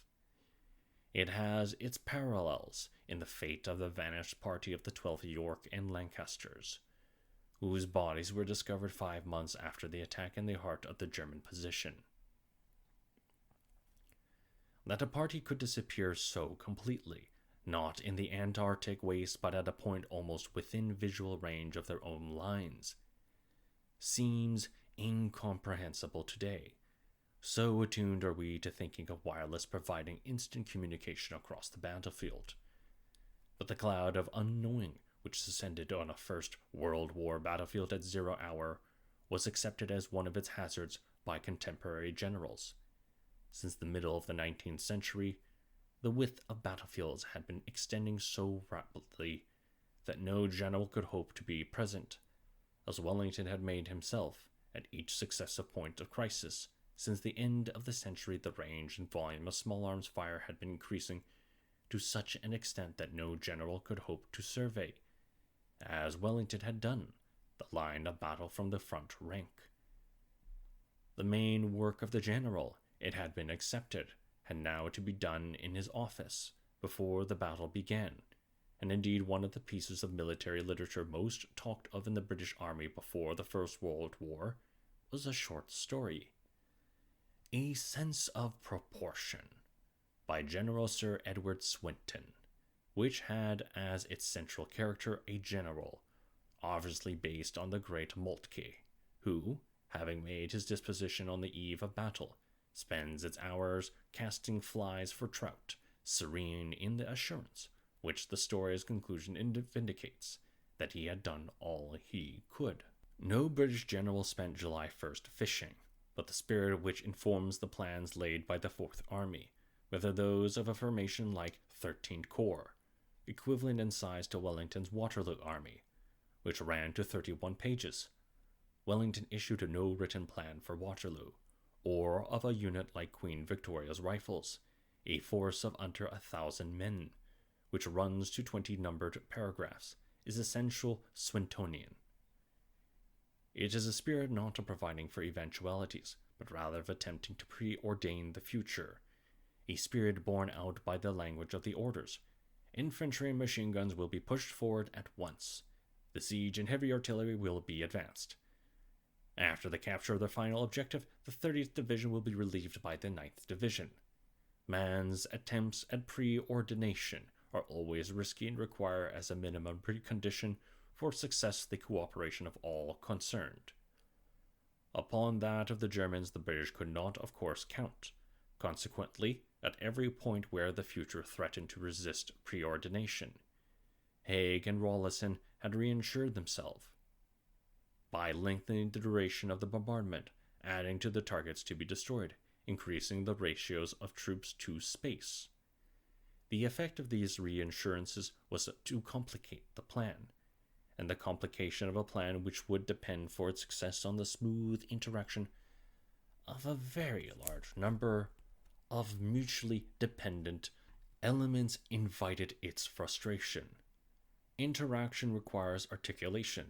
To adopt the language with which J.F.C. Fuller was fond of obscuring military truths, which means that if major operations are to be carried through in the teeth of enemy resistance, commanders must at all times be able to talk to their troops, troops to their supporting artillery, and so on. Such conversations were easily arranged, while everyone was on the same side of no man's land. But once the infantry departed on their journey, conversation stopped to be carried on, if at all, through the medium of the battalion runners, upon which messages Colonel Dickens, for example, had to rely for news, 2 hours old, of the progress of his fighting companies. Discontinuities of this order in the receipt of information, particularly when the information concerned difficulties or failure, made the management of a battle and the tactile and instantaneous fashion upon to Wellington at Waterloo impossible. Commanders could not discover where the soldiers were. Observation of troops, on account of the smoke and dust, was extremely difficult, and although 2 contact patrol airplanes displayed amazing daring, flying along the front sometimes only 50 feet above the troops under heavy small arms fire, no definite information could be obtained. Of the 4th Division, in mid-morning, hard-pressed battalions could not ask their supporting batteries for fire support. The 14th Brigade, pinned down by heavy machine gun fire from Thiepval at 8:45 a.m., could not get the promise of a barrage until 12:05 p.m. Carefully rehearsed soldiers failed to cooperate in changes of plan which events made necessary. A party of the 56th Division, told off to carry concertina wire, could not force some time to get to understand that they must drop their loads and help to form an attacking wave. Throughout the morning and afternoon, Rawlinson at Querex and Haig in his advanced headquarters at the Chateau de Boiscoussin, 10 miles to the north, attempted to follow the battle from scraps of imprecise information several hours old. Neither made real sense of it, neither, very wisely, ordered any substantive changes of plan. Many of the gunners, whose fire, if properly directed, would have been so effective in saving British lives, also remained through closer at hand, inactive spectators. On the whole, wrote Neil Fraser Tytler of a Lancashire Territorial Field Brigade. We had a very delightful day, with nothing to do except send numerous reports throughout to headquarters and observe the stupendous spectacle before us. There was nothing to do as regards controlling my battery's fire, as the barrage orders had all been prepared beforehand. Throughout this period, the only group of soldiers with precise information to offer of the whereabouts and circumstances of their units were the battalion runners.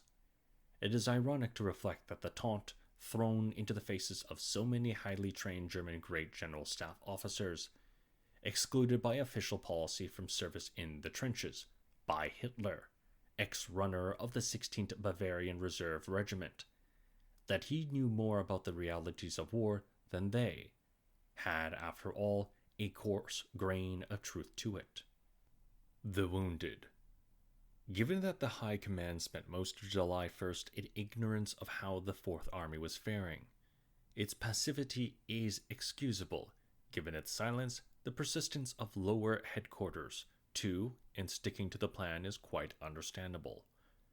Nor were the military consequences of their inertia disastrous, not at least in the short term, for the Germans on the Somme were far too weak in men, in artillery, and ancillary means to have thought of snatching profit from the British Army's disorganization by a quick counteroffensive. Looked at in these terms, therefore, the continuation of the attack throughout the day did not compound the military error, but it did multiply the scale and prolong the duration of the human suffering which the battle brought, by a factor difficult to quantify, but certainly very large indeed. It caused many more men to be wounded than any sort of necessity required, and left those wounded early on to agonize in no man's land throughout the day.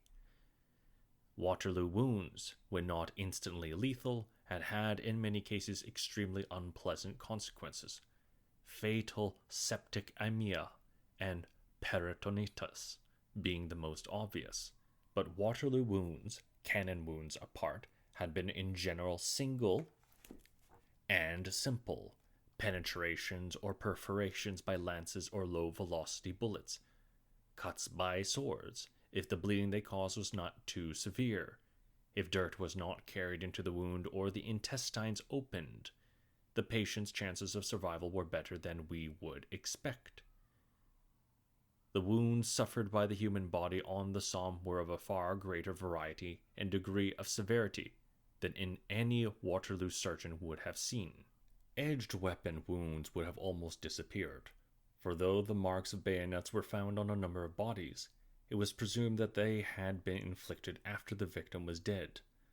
The best statistic available is that edged weapon wounds were a fraction of 1% of all wounds inflicted in the First World War. Bullet wounds were far more frequent, amounting to about 30% of all new wounds, but probably forming a greater proportion on the first day of the Somme. Because of the unusual targets presented to the machine gunners, shell and bomb wounds were probably reduced in proportion for the same reason, but usually amounted to about 70% of those inflicted. Shell wounds were the most to be feared, because of the multiple effects shell explosions could produce in the human body. At its worst, it could disintegrate a human being, so that nothing recognizable, sometimes apparently nothing at all, remained of him. A signaller had just stepped out, recalled the medical officer of the 2nd Royal Welsh Fusiliers, of a later battle, when a shell burst on him, leaving not a vestige that could be seen anywhere near. A little beforehand he had witnessed another equally frightening and fatal consequence of shell fire. 2 men suddenly rose into the air vertically, 15 feet perhaps, amid a spout of soil 150 yards ahead. They rose and fell with the easy, graceful poise of acrobats. A rifle, revolving slowly, rose high above them before, still revolving, it fell. The sight recalled, even in these surroundings, a memory of boyhood, a turn that thrilled me in a traveling circus at St. Andrews. less spectacle, but sometimes as deadly. Shell blasts could create overpressures or vacuums in the body's organs, rupturing the lungs and producing hemorrhages in the brain and spinal cord.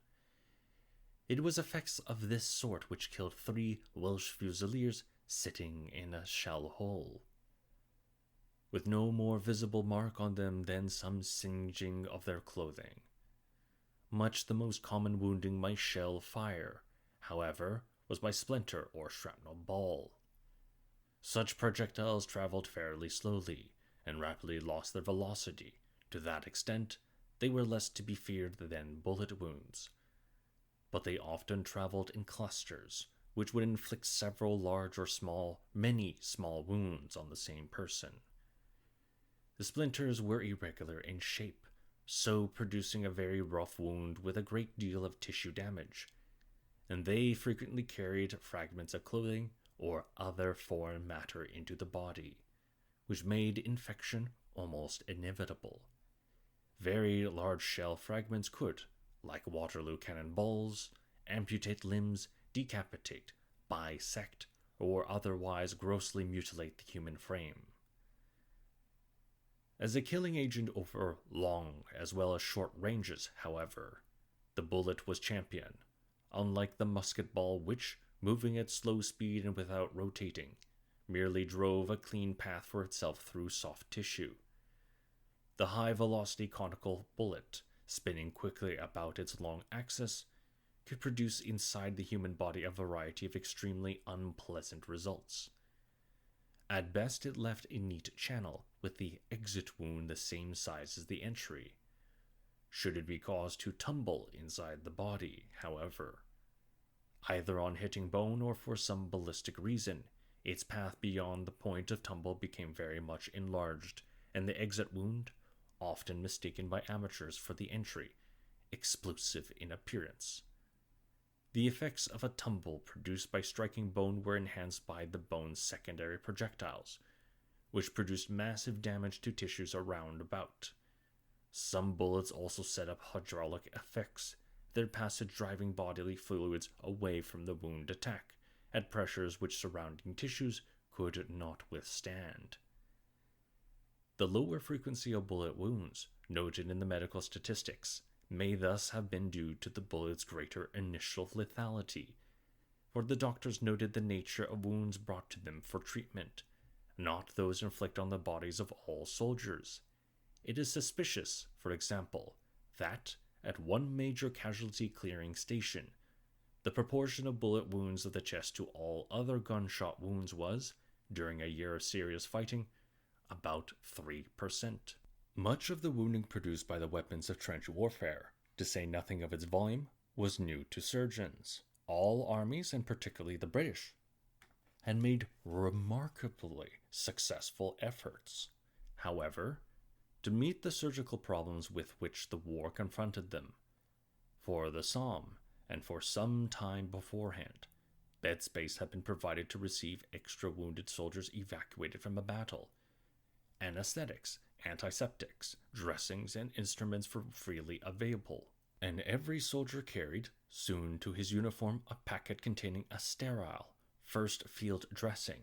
Blood, typed by Landsteiner just before the war, was now known to be safely transfusible, and was fairly freely transfused from 1917 onwards. Surgical technique was highly developed and was adapted with admirable flexibility to the types of wounds the war produced. The principle of debridement, or the removal of damaged tissue, debris, from the site of the wound was established by 1915 and, when applied early on as a general rule, was remarkably effective in preventing the onset of one of the most feared consequences of major muscular damage, gas gangrene, an infection contracted from soil organisms carried into the wound where the victim fell to the ground. But much surgery had perforce to be radical, decisions for amputation being far commoner than they would be in the Second World War, when bone grafting and other reconstructive techniques had been brought to a higher level of development. And in case of gross abdominal, chest, and head wounds, where infection was present from the outset, surgery offered no remedy. None would be found until antibiotics became available towards the end of 1943. Still, despite the intensification of the hazards with which battle threatened the soldier of the First World War, the care which medicine could provide had been made to keep pace. The infrastructure of the medical service was impressive in scope, parallel to the complicated networks of supply and communication in place to transport the soldier into battle and provide him with essentials while there: the buried cable system, railheads, roadheads, tramways, corps and divisional dumps, workshops, field ordnance parks, was an equally elaborate system to evacuate him from battle if he was hit, treat his wounds and restore him to health, and so to the fighting line. The first point in the system was the regimental aid post, where the battalion medical officer sorted the casualties, separated the dying, and sent those he could not treat, all but the very lightly wounded, off down the line, sedated and bandaged. Their destination was the casualty clearing station, via the dressing station and the collecting post, from which they would be transported by train to a stationary or base hospital, either in France or in Britain. At the beginning of the war, the practice was to delay operation until the patient had been brought to the comprehensive facilities available at the base. But as it became clear that several categories of wounds traveled badly, notably those of the chest and abdomen, the practice developed of initiating major surgery farther and farther forward.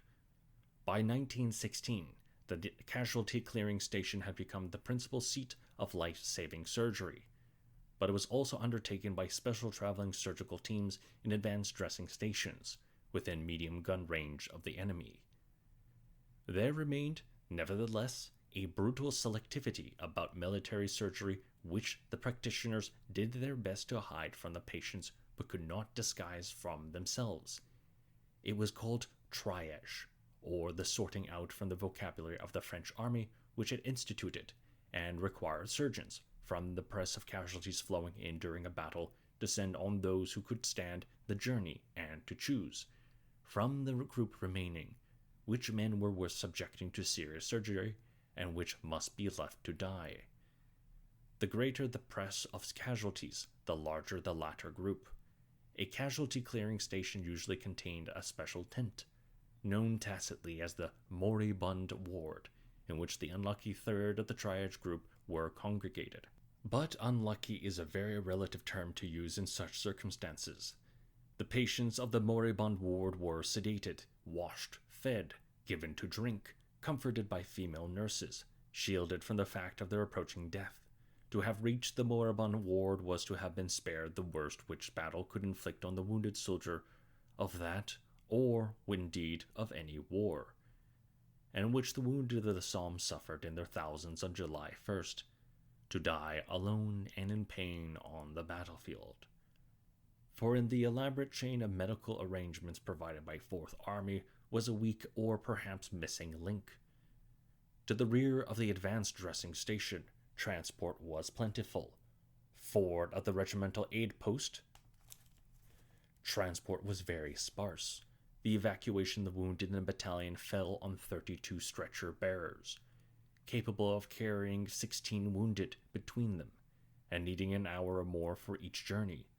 But in many battalions on July 1st, over 300 men were wounded, or rather, arrived wounded at the regimental aid post. These included a majority of lightly wounded, who could evacuate themselves, and those of the more seriously wounded found still alive on the British side of no man's land. But what of those lying farther away? Some men wounded close to the British front line, shot through the head, chest, or the major blood vessels, would have died however quickly collected by the stretcher bearers. That went also for men wounded in the same way nearer the German lines, but there was a category of wounds of intermediate gravity, punctures of the lung, sucking wounds, leading to a fatal loss of oxygen in the blood, punctures of the abdomen, causing internal bleeding and threatening peritonitis, which would leave the victim alive for some time, and from which he would eventually recover if he could be got swiftly to treatment. Both these and other less serious wounds would be associated with the phenomenon known as shock, in which the blood volume falls and can only be restored by outside assistance. It is very difficult to estimate what proportion of the wounded of July 1st would have suffered this type of injury. The chest and abdomen form about 50% of the surface of the body presented, when upright, to enemy projectiles, skin surface covering the spine and great vessels. The heart and the major arteries is less than half of that. We may therefore conclude that about a quarter of wounds received which were not immediately fatal were to the chest and abdomen. To this category of critical wounds we should add features of the thigh, with which massive shock and heavy bleeding are almost always associated, and penetrations of the skull which, without antibiotics, frequently led to fatal abscesses of the brain if surgery was delayed longer than 12 hours. Perhaps a third, therefore, of the wounds inflicted on July 1st were of the critical but not immediately fatal variety. Those who suffered such wounds on the wrong side of no man's land, or inside the German positions, particularly on the sectors where the British attack failed or was violently resisted, had a very poor expectation of life. In many places, and at a surprisingly early stage of the battle, the Germans offered the British an unofficial and unilateral truce at about 2 p.m. on the front of the 56th London Division, where a German medical officer came out with a white flag and said that there was no objection to the removal of wounded on the British side of the wire, so long as no firing took place. And on 8th Corps' front, where the Germans allowed stretcher bearers to move freely about in no man's land between noon and 4 p.m. But elsewhere the wounded had to lie out until darkness, or until next morning, when the Germans again in several places offered a humanitarian truce, or indeed until even later than that. On the 3rd Corps' front, it was not until July 3rd that all wounded had been carried off the field. On the 10th Corps' front, not until noon on July 4th, and that despite the conscription of large numbers of engineers and gunners to act as stretcher bearers. Gerald Brennan, crossing the battlefield to visit his friend Ralph Partridge 3 weeks later, stumbled upon the consequences of the delay. The wounded, who could not be brought in, had crawled into shell holes, wrapped their waterproof sheets around them, taken out their Bibles, and died like that.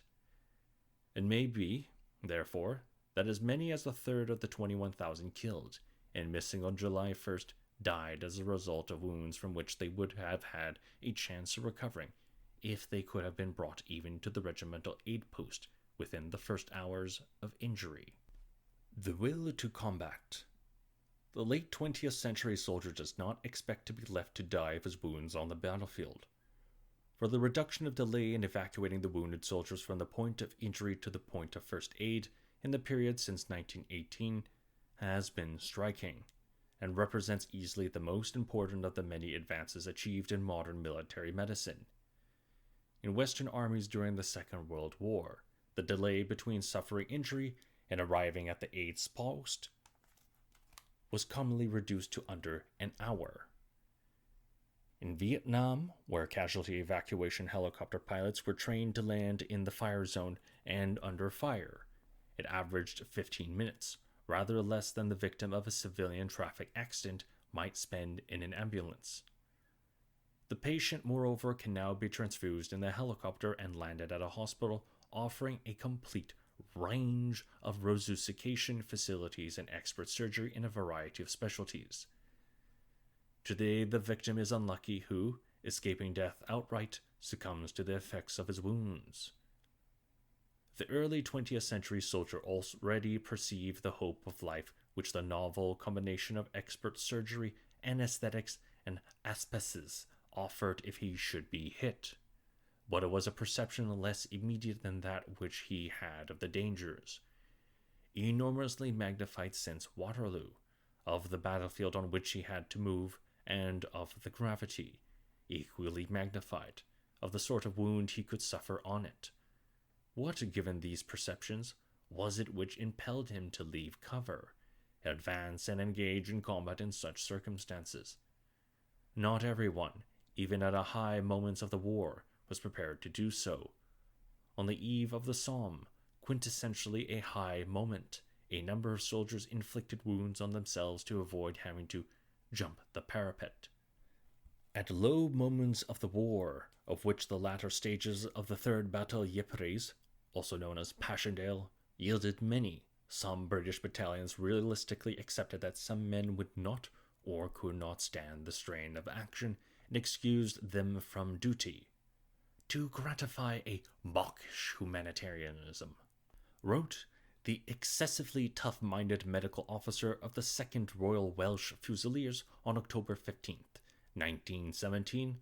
2 or 3 score Maine fellows are encouraged to slip away every time there is a risk to their skins. So more and more average men learns to shirk with impunity, attacks fail, and losses run into untold thousands. Because the most dutiful of our men are not backed up, and, taking a very broad view of the war, a point was reached in every army at which either a majority or a disabling minority refused to go on. This point was reached by the French army in May 1917, when collective indiscipline occurred in 54 of the 110 divisions on the Western Front. In the Russian army in July 1917, when it failed to resist the German counterattack consequent on the collapse of the Kerensky offensive. In the Italian army in November 1917, when the Second Army disintegrated under German-Austrian attack at Caporetto. In March 1918, the British Fifth Army collapsed as much morally as physically, and in October, the German army in the West signified to its officers its unwillingness to continue fighting. In each case, excepting Germany's, and if we count the Battle of Loos in September 1915 as Britain's introduction to heavy losses, the moment of collapse occurred between 2 years 6 months and 2 years 11 months after the outbreak. However, it is probably not the lapse of time which is significant, but the relationship of total casualties to the number of fighting troops engaged. A rough calculation, and anything better than a rough calculation, is difficult with such notoriously unreliable statistics as casualty figures suggest that the break came soon after the total number of deaths suffered equaled the number of fighting infantry in the divisions. Counting the fighting infantry of a division at 10,000 and the number of British, French, Italian, and Russian divisions engaged against the Central Powers as 60, 110, 45, and 120. We get figures of 600,000, 1,100,000, 450,000, and 1,200,000, which are more or less the total of deaths suffered by each combatant power at the moment its army underwent collapse or crisis. The German army, which certainly suffered a great many more deaths before cracking, escapes from the pattern. But it is important to recall that, almost until the end of the war, it had been fed on a diet of victory. In 1914, Tannenberg. In 1915, Gorlick Tarnow. In 1916, the defeat of Romania. In 1917, Caporetto and the Russian armistice. In 1918, a succession of breakthroughs of the British and French fronts. Broad views of this sort tell us nothing, however, about what did or did not motivate the soldier to fight in a specific combat situation in trench warfare. We have seen that on the Somme, on July 1st, there were special factors at work which were implicit in the composition and experience, or inexperience of the Fourth Army. But over and above its cohesion, sense of mission, mood of self-sacrifice, local as well as national patriotism, there were other elements in play. Self-confidence and credulity were certainly present, and powerfully effective at persuading the pals to jump the parapet. But to emphasize the populist character of the Kitchener armies is to minimize the importance which leadership played in taking it into battle. And arguments can be found to suggest that leadership, conscious, principled, exemplary, was of higher quality and greater military significance in the First World War, at least in the British Army, than before or since. The lost generation and the public school officer are cliches which seem too well worn to be worth repeating or re-examining in this context. Certainly by the end of the war, the officers of the British Expeditionary Force had ceased to be a socially exclusive group, indeed were perhaps more broadly recruited than their equivalents in the Second World War. For the British Army of 1939-45 put officer selection on to a scientific basis, making all applicants for commissions submit to tests of their intelligence, stability, companionability, leadership potential, and the like, considerations which favored the middle class over the working class candidate. The officer casualty rate of the First World War would have been made such a system unworkable, even if it had been thought of, and as the campaign on the Western Front dragged on, it became the practice to promote direct from the ranks on a commanding officer's recommendation. Thus men whose only qualification for commission was that they had proved themselves good soldiers, and who would in peacetime have had no chance, or thought, of becoming officers, found themselves suddenly lieutenants, later captains, majors, or even lieutenant colonels. In the longer term, this wholesale conferment of officer status, avoided in a German army by recourse to such expedients as the creation of deputy officers and sergeant major lieutenants, on lower middle and upper working class youth, was to have a highly beneficial effect on the English class system. The immediate difficulty remained, nevertheless, and it was one which each new officer had to face, of finding and adopting a personal style to match the rank which chance had thrust upon him. The demeanor of the regular officer ought to have provided the temporary gentleman was the unkind wartime jibe, with an ideal type, but the regular officers disliked serving in the Kitchener battalions. The inspection proceeded. The general found that many of the men came out in August 1914. He was at home with these. He had just come from inspecting the 20th Royal Fusiliers, a Kitchener battalion. He chatted and chaffed, pinched their arms and ears, asked how many children they had, and if they could not be doing with leave to get another. As he passed from one 1914 man to another, he dug his elbows into the commanding officer's ribs and exclaimed, "You're a lucky fellow." When it was over, he said, "That's been a treat. That's the sort we've known for 30 years. Most Kitchener battalions knew as regular officers only the colonel and the adjutant, what served to ensure, in the remarkable way that happened, that new officers should resemble old, was the decision to choose the first temporary officers, as R.C. Sheriff recalls from painful experience, from among public schoolboys, at a time when the regular British officer was a public school rather than a distinctively military type. This threatens to be a tautology, for the critics of the pre-1914 public schools commonly condemned them as militaristic. In a sense they were, but unlike the German military schools which segregated the future officer from childhood and brought him up in a strictly military regime, the public schools educated the whole English upper middle class and exposed it to a variety of influences, athletic, scholastic, ethical, and religious as well as military. The 18-year-old who went on to the Royal Military College was treated when he arrived there as someone already formed in character and attitude and only needing tactical training to take his place in his regiment. Thus it was that the amateur officers of the new armies knew from the outset that what was to be expected of them. And they knew too into what sort of institution the embryo regiment they had joined should grow. For the British regiment, with its complex and highly individual accretion of traditions, local affinities, annual rituals, inter-company rivalries, fierce autonomy in distinctive name, King's Shropshire, Light Infantry, Loyal North Lancashire, Duke of Wellington's, Royal Fusiliers, was an extension, indeed a creation of Victorian public school system.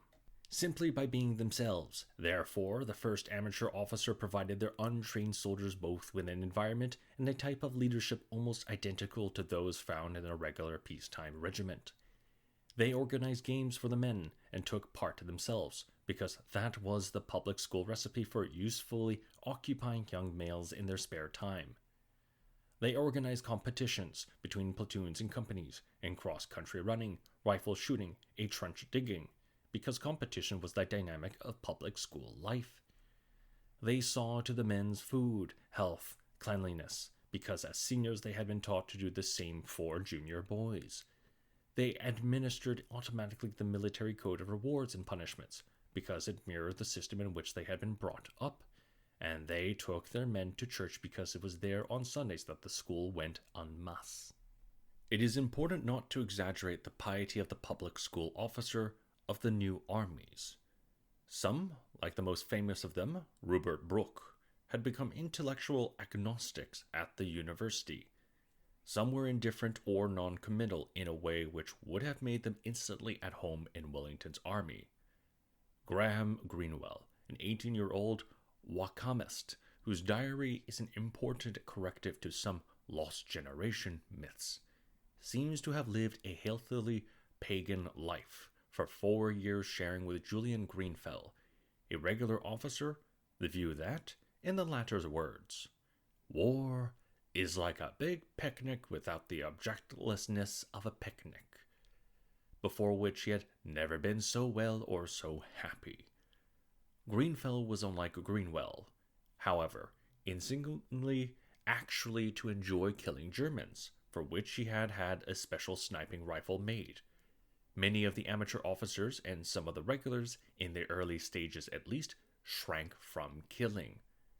Greenwell describes the lookout he kept for the rare sight of a German, and how, when at last he saw one within sniping range, he handed his rifle to a sergeant to do the deed. Hanbury Sparrow, a regular officer, is more specific about his conscientious objection.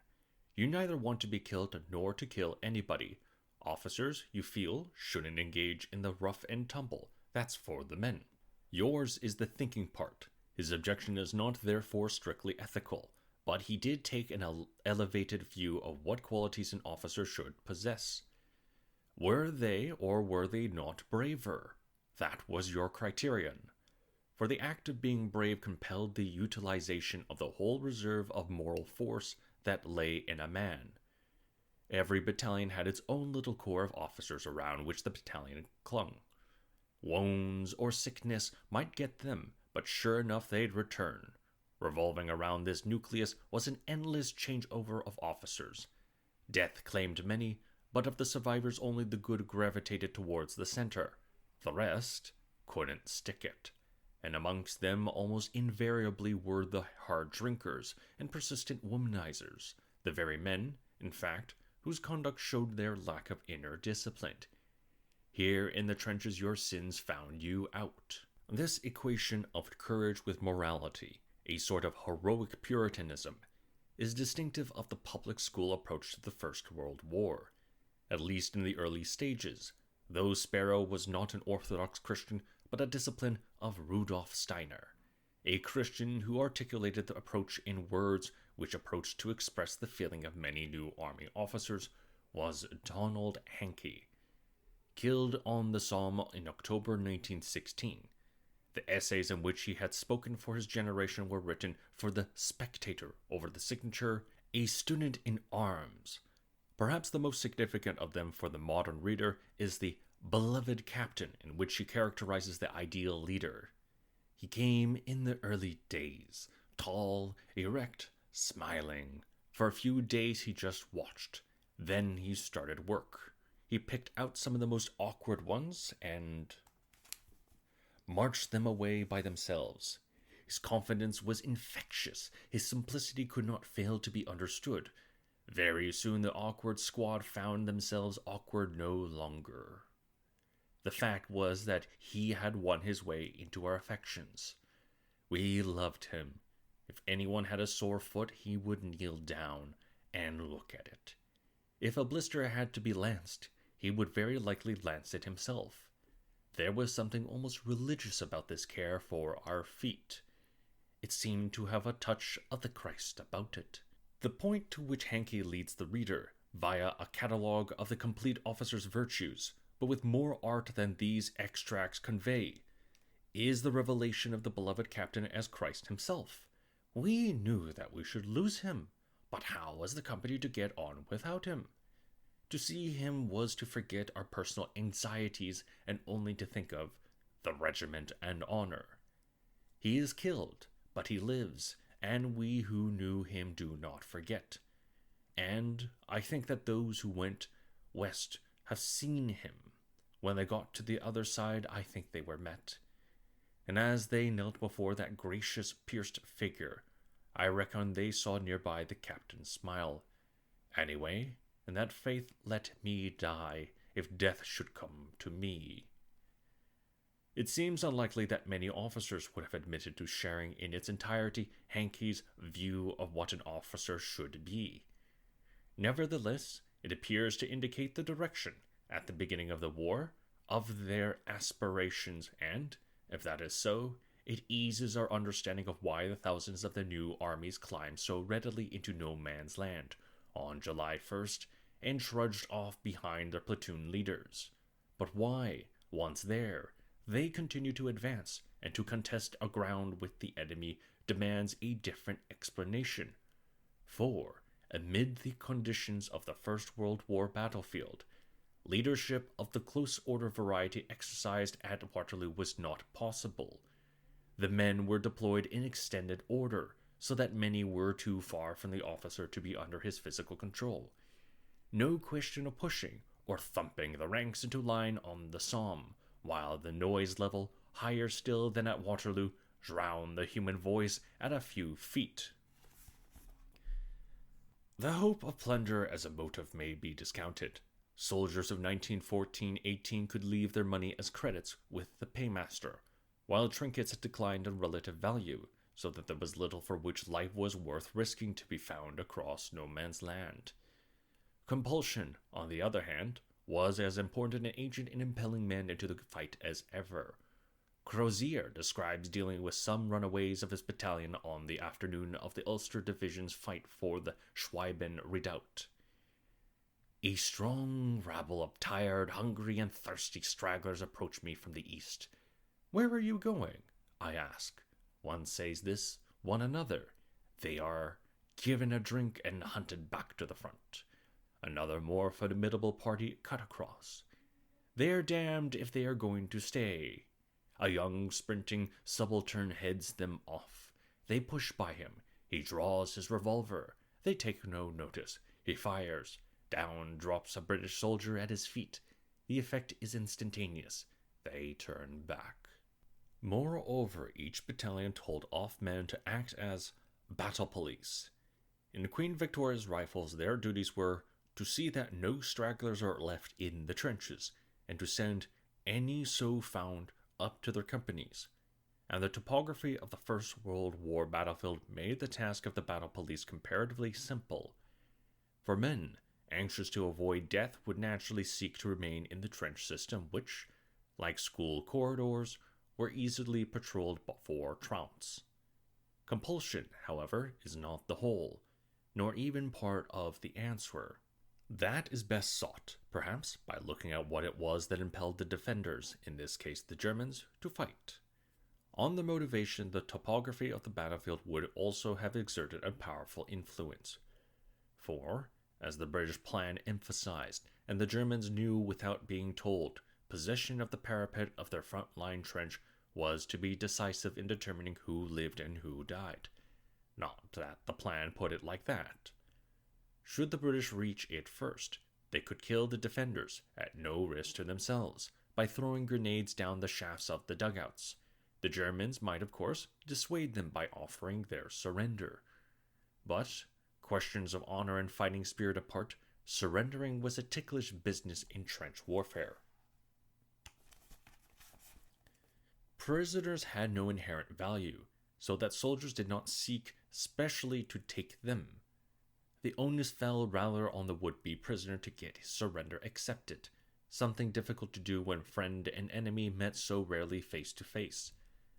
When face to face encounters tended to provoke hair trigger reactions, and when a pacific shout from a dark dugout in a foreign language might be misinterpreted, even if taken prisoner, the captive's safety was not assured, for prudence required that he be sent instantly across no man's land, where he risked stumbling into his own artillery's barrage, or being mistaken for an attacker by infantry of the second wave waiting in the opposite front line. Both these fates overtook German prisoners on July 1st, about 80 out of 300 unwounded Germans being sent back to the trenches of the 56th London Division opposite Gommecourt were killed at 9:30 a.m. by German shelling. Later, Crozier, commanding the 9th Royal Irish Rifles, realized that his reserves in the front line were firing at prisoners whom some of his wounded were escorting from the far side. At his command, they stopped, but reluctantly. After all, I heard a youngster say, they are only Germans. It does not take very much more illustration that these instances provide to explain why it was that the Germans raked so ferociously the advancing British lines at 0 hour on July 1st. There was, in a sense, nothing personal about it. To surrender was dishonorable and might be dangerous. To run away was impossible, for the Germans, of course, had their own battle police farther down the trenches. To kill the British was, therefore, a necessity, though the majority would have called it a duty, and, to the British on the wrong side of the wire, it may have seemed that they found it a pleasure. Certainly, as we have seen, easy killing does seem to generate in humans beings symptoms of pleasure, which the zoologist Hans Kruk has tried to relate to the compulsive behavior of certain predatory animals when they come upon groups of their prey, which are unable to escape from them. There was, however, probably no vindictiveness in the shots which Germans, in many places, later aimed at the British wounded, lying outside their trenches whenever they moved. The Germans, recently released from the imprisonment of a terrible bombardment, outnumbered and just reprieved from the sentence of execution by grenade blast below ground, were tense to shoot at anyone who by as much as a gesture threatened to renew the attack on their positions. If this helps to explain the German will to combat, it helps to explain too what motivated the British to dispute with them possession of the front trench.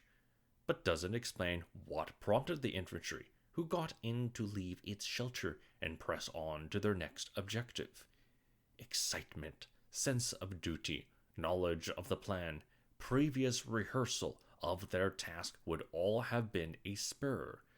So too would have been the reimposition of leadership, which possession of the trench made possible. Many accounts describe how the officers moved along a captured trench to speak to their men, sort out disorganization, encourage, congratulate, exhort.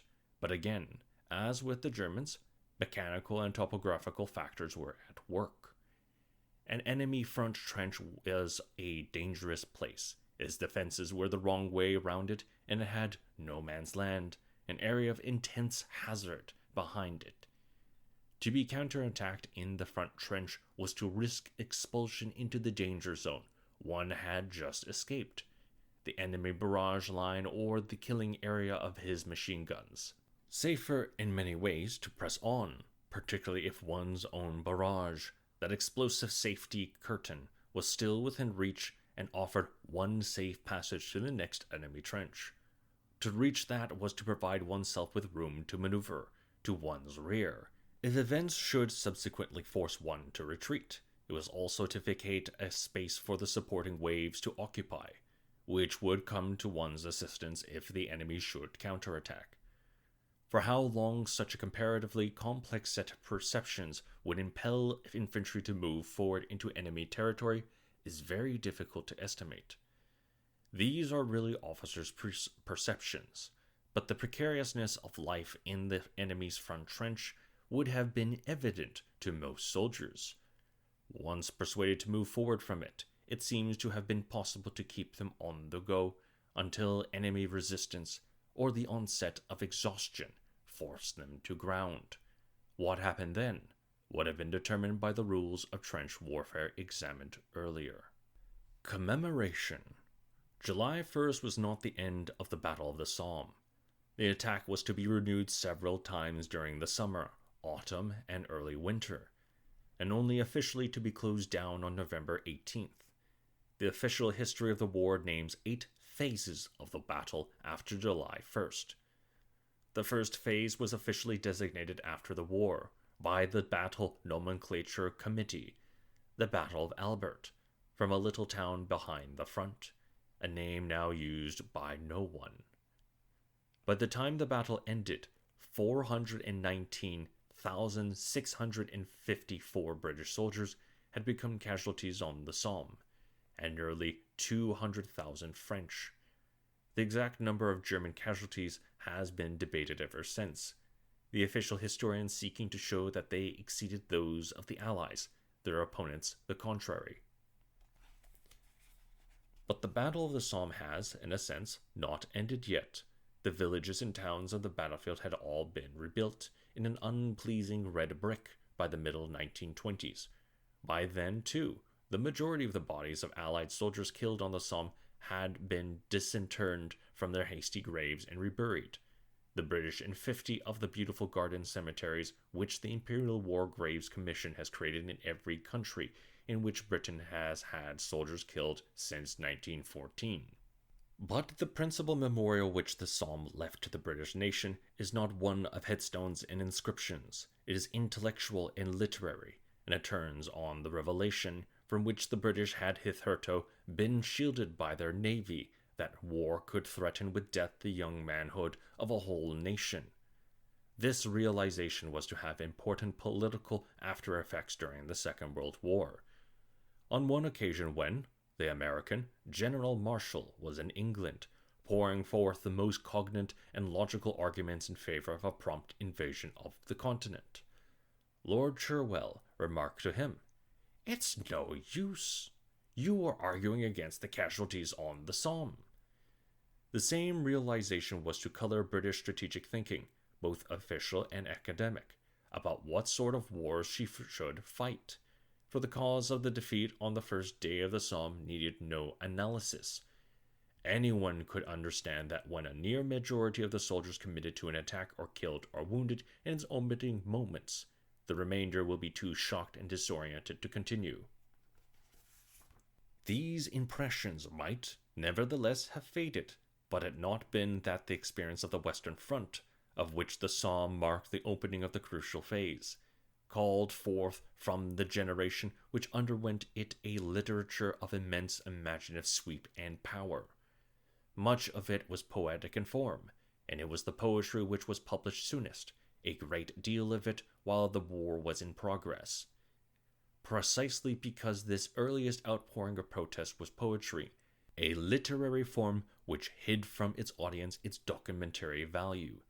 Its effect was transitory, or rather, it was to require for a prolongation of its effect some form of verification in prose, some confirmation in ordinary language that what Sassoon, Graves, Blunden had had to say was not private and subjective, but an expression of the feelings of a whole generation.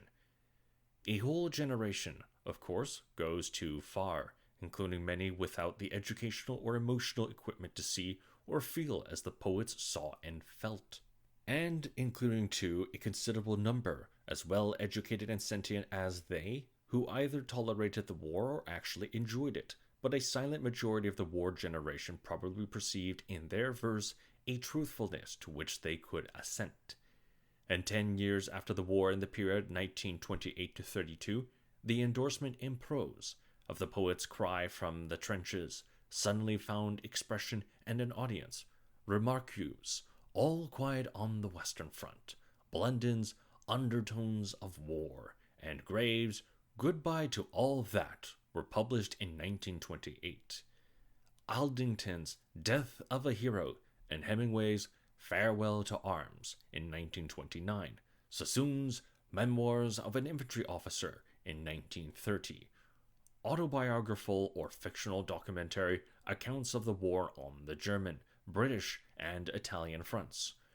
4 by writers who had already acquired reputation as leading war poets. Writers are as quick as anyone, quicker sometimes than publishers, to detect the drift of the literary market. One should be cautious, therefore, in interpreting the sudden outpouring of war literature at the end of the 1920s in the language of psychology. The lifting of a collective amnesia, or the dissipation of a mass repression.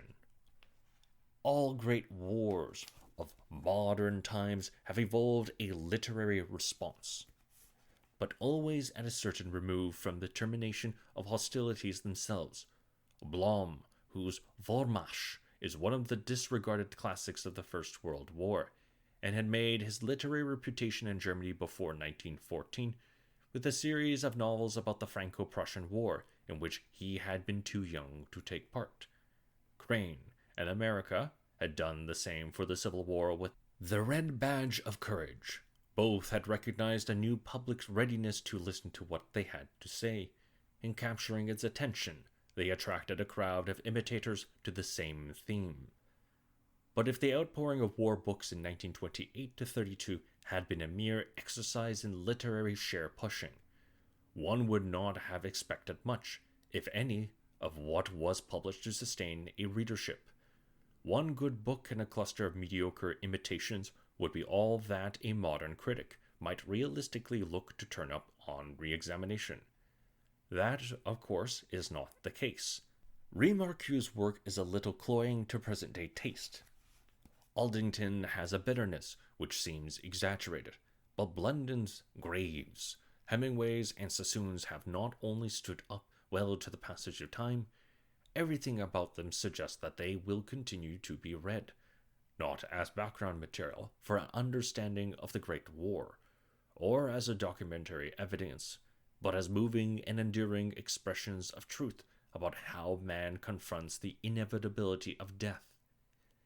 It is the eternal quality contained in the best literature of the First World War. The quality of much of the secondary author's writing is also admirable, that invests the experience of the Somme with the importance it continues to hold. Nothing which the Second World War evoked stands comparison with it. Though a few unfairly overlooked novels of remarkable depth have been published, in England, David Holloway's Flesh Wounds, in America, James Jones' The Thin Red Line.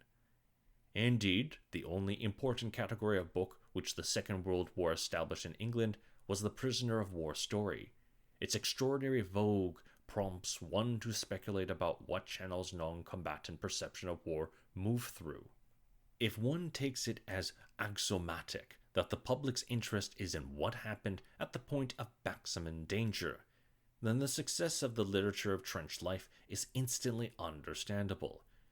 Does the public's obsession with what went on behind the barbed wire of Stahlgluft III or Colditz imply some unconscious recognition that it was to be in a camp, concentration camp, extermination camp, labor camp, prisoner of war camp? The differentiation blurs easily to have been the enemy's chattel, not his opponent, that was really dangerous in the Second World War, and that to have been a fighting soldier was to have lived in relative safety.